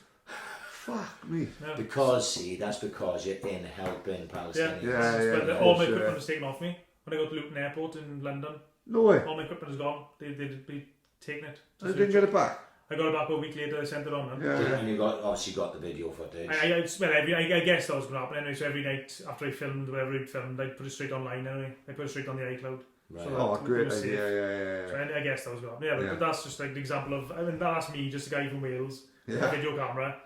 So you can imagine other journalists or proper reporters, documentary would be just too scared. What I'm saying is, you were like having to save you stuff on iCloud. That's like proper espionage shit. Like this guy from the fucking valleys, you know what I mean? Fucking hell, you know, it's quite fucking serious shit. Like, you probably saw the film. Like one guy at one point with an Israeli soldier was pointing his gun at us when we were talking to a market trader. Who pulled out Jimmy Sweeney's name, Enzo Macaranelli. Drop my name so fast. Send Daniel Lubin on to you. Speaking of Enzo Mac, what did you do when you helped him out with the drunk? He told me to ask you. Oh, right, yeah. Well, we were doing the commentary on the Dragoni 2 site. That was live, so we done a live commentary on the Morgan Jones and Gigante fight. That was live, and then they were using the Tony Dixon Khan fight as the fill the gap. Right. That was fight took place earlier in the night. So the adverts between the last fight and the Dixon fight was like a long advert just to get the advert in about 5 minutes or whatever, it was 4 minutes. So in the meantime, this guy for some reason come over and started having to go on Enzo saying that he's corrupt and that his scorecards are wrong. And this is a Jig Anthony fan now. Bear in mind, Enzo scored the fight for Jig Anthony. For some reason, this judge, this guy, seemed to get in his head that Enzo was the official judge and that he had scored the fight against Jig Anthony. Hang on, never mind this. It's fucking Enzo for fuck's sake. You don't say nothing to him. Yeah, exactly. He picked up probably the hardest guy in the whole of Swansea. Let him fucking do whatever the fuck he wants. And he would have taken over Gordon. So, eventually, after the 5 minutes ad breaks on, we live on air. So I'm, welcome back to S4C. There's Tony Dixon and Khan. Enzo's arguing with this guy next to me. So I'm trying to keep a level head on the fight. John Hardy's down the far side, the BBC Welsh commentator or broadcaster. So he's down there sort of laughing, chuckling to himself, and I'm trying to just hold things together as Enzo's arguing with this guy, trying to explain to him that the guy he wanted to win, Enzo actually scored it for him anyway, but his scorecard wasn't the official scorecard, and this guy just couldn't seem to get into his head. It's like when them lesbians broke into the BBC studios in the 80s, that Ginger Nicholas Mitchell, innit? You know what I mean? The second time a colour commentator had been scrapping on the BBC, innit? Fucking brilliant. I don't think it would have been much of a scrap. No, I don't think so. Like Enzo fair play, I will say, for him, he could have taken on a really different way. Oh, he's a cool character. He didn't get wound up by him, and he was real. Well, like the guy was saying, I thought Jig Anthony went, and Enzo's like, yeah, so did I. This guy just couldn't seem to work out that. Anyway, no matter what Enzo scored, anyway, it's the unofficial scorecard. This guy couldn't work out in his brain for some reason. Wilder Ortiz? How can you hit that hard and don't know? Not look like he just, I mean, Enzo actually debating this on Twitter. I think the only thing Wilder works on is just everything's geared to land in a straight right hand. But if you watch that in slow motion, I think you will rate Wilder a little bit better. He throws out a jab. Oh yeah, he uses a jab to set it up. But then the second jab, then he doesn't throw, and Ortiz goes to block it. And he chucks out right hand. He's a massive hitter. I think his tactics were probably just to let Ortiz do his best work early on. Yeah. So Ortiz is notorious in the second half of the fight. His work real drops. And then just to start to push him back. And obviously Ortiz is probably a lot more tired than he looked, I'm guessing. That's one thing. I mean, you've probably all watched boxing matches from ringside and on TV. When you're actually ringside, you see a lot more than you do on television. And I'm guessing Ortiz is probably fairly exhausted at that point. Yeah. And he just stepped it up. And I just think if he hits Fury again, catches Fury again, do have that Undertaker moment. You can't rely on that. Like, I just That's think, what's intriguing about it, though, isn't it? Because I don't think Wilder can do much different than what he does. He just does what he I does. think he's not going to improve anymore. He's not going to improve. He just does what he does, and that is means he said something after the fight. I only got to be perfect for 1 second. yeah. Great. That sums him up in one comment there, and that's exactly right. You know the Fury fight when you look back at it and he's poking his fucking tongue out and got his hands down.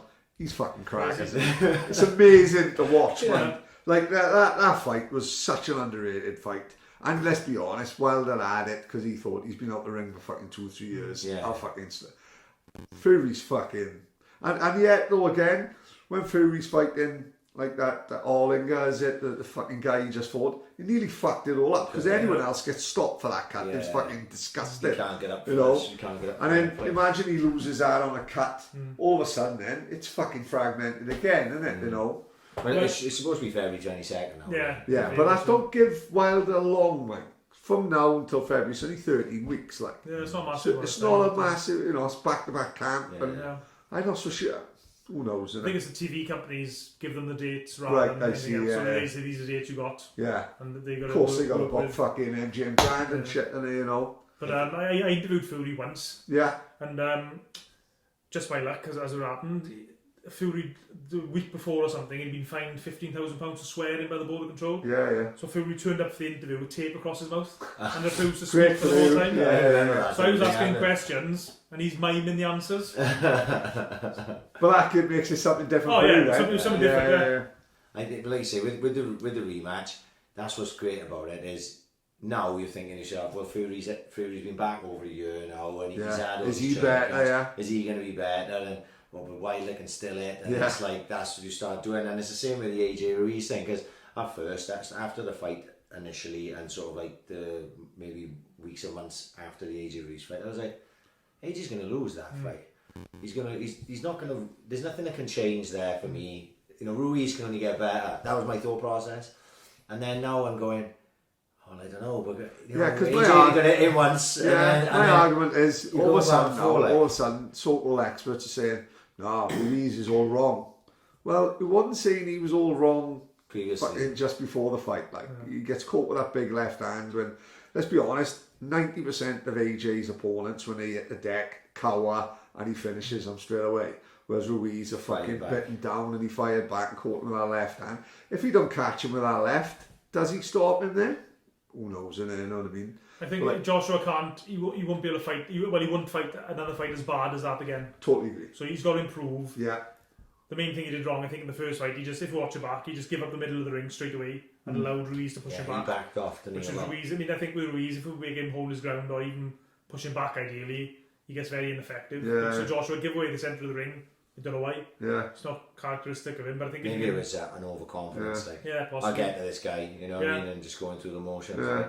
Because when you watch that fight back, it wasn't what you expected. He was like very lackluster. And, you know, you get performances like, well, look at Fury's last fight. You know, it was very lackluster. You know, this is why the best have got to fight the best. Yeah, of course. Because like he risks. I know they all want the payday, but he risking all these fights just by not just get them like the fucking Four Kings in the 80s. Get them all fighting each other and see where they fight. And that's why BKB is so good. I enjoy it because you know that the best are going to fight the best. Fights are being made on Twitter. Like Daniel Luger's next fight. That's going to be a hell of a fight for Daniel. Ron Boardman. Ex-pro, 6 fights. Tough old Box boy. George Groves, Archers, Rocky Fielding. Yeah. Real tough fight for that. And that's where the UFC have always taken, you know, that's why the UFC is what it is. Because they make the number 1 guy fight the number 2 guy. And number 3 guy fight the number 4. And there's no bullshit about, no, I need a couple of warm-ups. So fuck that. You're not going to get them. You know, look at Brett, look at John. Yeah. You know, every single fight they have, they know they're in a fucking war. Like, you know what I mean? Without fair. And that's the way you should be, you know. But boxing is probably too far down fragmented the line. And it's so fragmented, exactly. You know, Shelley Finkel doesn't want to work with Eddie Earn, and Frank Warren doesn't want to work with Eddie Earn. What's a franchise belt? What the fuck is a franchise belt? What is a silver belt? It just basically gives the franchise champion the ability to not have to fight his mandatory. That's it, that's it. Great job. Yeah, that's what it is. It's he doesn't have to fight his mandatory. So you can become mandatory, But then you want to actually fight what you consider the champion, whether it be Canelo, whether it be Deontay Wilder, or whoever else is franchise champion. You'll just fight the guy who's actually the second guy. Yeah. He's classed as a champion. This is how fucking ridiculous it is. Yeah. So you're not actually... Dylan White now... It's disgusting the way Dylan White's been treated. Terrible. He's been like mandatory for like 2.5 years. Yeah. How the fuck is that? But he looks back now as the opportunity. He could have fought Joshua, couldn't he? Exactly. Wembley. He wasn't happy with 5 million, wasn't it? I think he wasn't happy with the rematch clause. Of course, yeah. In the rematch clause, if he'd have won, AJ still would have earned more money than him. Like is well, that's life. Like is that happening now life. in this rematch with Ruiz. Yeah. Well, I got told today how much Drew was in it. He's on 80. 85, I think. 85. I almost right. And 13 for Ruiz. Yeah, but Ruiz is actually contracted for 5 million in the rematch. But they've given him more now. His life has changed. He's chuffed. He got his new house. He don't give a fuck. He's going to squeeze him for every penny he can. Can't blame him for that. And they got all that Saudi money, so they may as well spend it. Otherwise, why would you doing it? I seen they finished the stadium as well, haven't they? Yeah, looks smart, but looks smart. I just don't know whether there'll be a good atmosphere and all that. I don't know. Yeah, a bit of a flat atmosphere. I think so, yeah. Especially the time of it. I think it's middle afternoon or 1 o'clock in the morning. It's middle afternoon in America. No, Shit time in America. No, it's a good time for us. Yeah, good time for us. Yeah. What I'm saying, so I don't know what time it'd be in Saudi. I don't think there's that big a... Oh, is it? There's probably not as big a time gap as you think there will be. I think it's 3 hours in front, is it? Something like that. So it'll be like... midnight. I saw an interview with him where he said the fight will be 9 p.m. UK time. Yeah. Right, instead of 10 p.m, which it normally is, because it'll be like 12 p.m. in Saudi DC. So they can't keep going. If it's 10 p.m, it's 1 in the fucking morning. You know what I mean? So 9 p.m. seems to make more sense as regards the time of when it would be. Yeah. You know, there'll be different reports on that, I suppose. But that's what I heard him say. So it's actually coming up quite quick now, isn't it? It is, The week after next, Chris Jenkins this weekend. Yeah. And then that the week after, and then it's always boxing on at Christmas, isn't it? Yeah. Always on, isn't it? Christmas time, uppercuts and wine. That's the name of Christmas show next week. And the darts. Yeah. And the darts. Just quickly, the Swans on Tuesday. Shit. It's a lack of a better word. They were, apparently, I didn't watch a Millwall game because obviously I was away, but apparently they were god awful against Millwall, the worst of the season. So I didn't expect much from that Huddersfield game. They were marginally better. Actually, probably 1-1 worked out as about a fair result. But they got at the minute, they got no style of play, they got no bottle, they got no physicality, and and seemingly no direction. And when you watch them, it's quite obvious, like they've got no direction, no game plan. You know, it's just basically, you know, the amount of times they put themselves under pressure, and Huddersfield knew this, right? So they're constantly pressurising us up towards our own goals. So we're trying to take goal kicks and roll 5-yard passes, and they're on us constantly. And then eventually, we either slam the ball a length of the pitch or we give it away in a dangerous area. That's not a game plan, is it? You know what I mean? You've got to change it up, haven't you? You know, just fucking, right, we can't keep doing this. Let's do something else. We're not confident on a ball. I don't know what the problem is at the minute. And amazingly, we're still like 6th in the fucking league, which I just cannot work out, because it's a fucking very, very, very strange league. And I actually watched that game, and it's the first game for a while where my blood had boiled, because Huddersfield were fucking full of it, right? They kicked lumps out of us from first minute to last, right? They had one sent off. He was the one that stuck the little nut in Byers. And that was the first good tackle we put in all game, was that Byers tackle on him. I don't know if you've seen it. Like, no. Just Byers knows he's going to win the tackle, but he purposely like leaves his foot in, so he catches a guy after, which is only what they done to us from the first minute, like. And the guy got up, Shabalala or whatever his name was, he didn't stick the head. He moved his head towards him, and Byers went over and got sent off. But fuck, they was lucky not to have a couple more off over the course of the game. It was frustrating to watch, because you just want them to just won't put their foot in, and they wouldn't do it. And when that's how teams will always beat us, is just with physicality. And that's it, really. There's not much more to say. It's all been said. What do we always say? You always it's always the good ones where you've got fucking few pages of notes, and I haven't even fucking looked at them. Key, it's been fucking brilliant, couple of hours. Absolutely brilliant. Yeah, brilliant. Like. And you got to watch the documentary now as well. Well, I watched the trailer. It was either you would fucking documentary or The Irishman, and unfortunately Scorsese fucked you all, right? You know what I mean? I don't mind losing Yeah, that. you know what I mean? Second fiddle I to it. watched the fucking trailer and I will watch it. I got halfway through The Irishman. I didn't start until fucking 9:15. This is what's intimidating me. Yeah. I don't want to. It's 3 hours 20 minutes, right? I don't want to watch it and then watch it in installments like it's a fucking mini series. Yeah. I want to sit down and I want to watch it. Yeah. But where am I going to get 3 hours Yeah, that's 25 the only minutes thing, from? You know? From what I've seen so far, it's not Goodfellas, it's not Casino, it's not Wolf of Wall Street, but it's fucking great. You know, but they are fucking three big, Big Scorsese big films. movies like Departed? It's level pegging with that, I'd say. Yeah. But Goodfellas is on nearly every person I know's greatest films. Yeah. Wolf of Wall Street just fucking tickles me every time. Amazing. Casino, love it. It's about Departed, which is still fucking incredible Still film, brilliant film, you know. yeah. But I haven't finished the fucker yet. It might turn out to be fucking I'm gonna. Battleship Potemkin. I would. You know? I would potentially. I'm not gonna watch it Saturday night because the boxing's on. Yeah, exactly. You know, yeah. Saturday night I could say to her, look, I'm gonna fucking put my headphones on Yeah. now, and I'm gonna sit and I'm gonna watch it. I'd have to watch it on my iPad, though, but that's not gonna happen because I'm gonna have to watch Chris Jenkins at least. Exactly. I don't really care about anyone else, but I have to see if Chris is on. Like, so anyway, Ciaran, thank you for coming. Cheers, fun for asking me on the show. No, absolutely. Brilliant couple of hours, mate. Honestly. Thanks for I showing am me. Talk bad about Israel, no? You know what I mean? Exactly. He's gonna as we can do now next hour, you can start looking into the 6-day Yeah, war and stuff. yeah. So don't forget, It'll take a Donna. lot longer than 3 hours, man. Yeah. Educate your mind, yeah. There's a lot going on over there. Yeah. Right, thank you. We don't we do know what we're doing next week, do we? Is that sorted? Is that Not 100%, we don't know the day, but yeah, pretty much, I think. there we are. Well, that'll all come out in the wash. Yeah. We getting out, yeah. Thank you, Ciaran. Peace.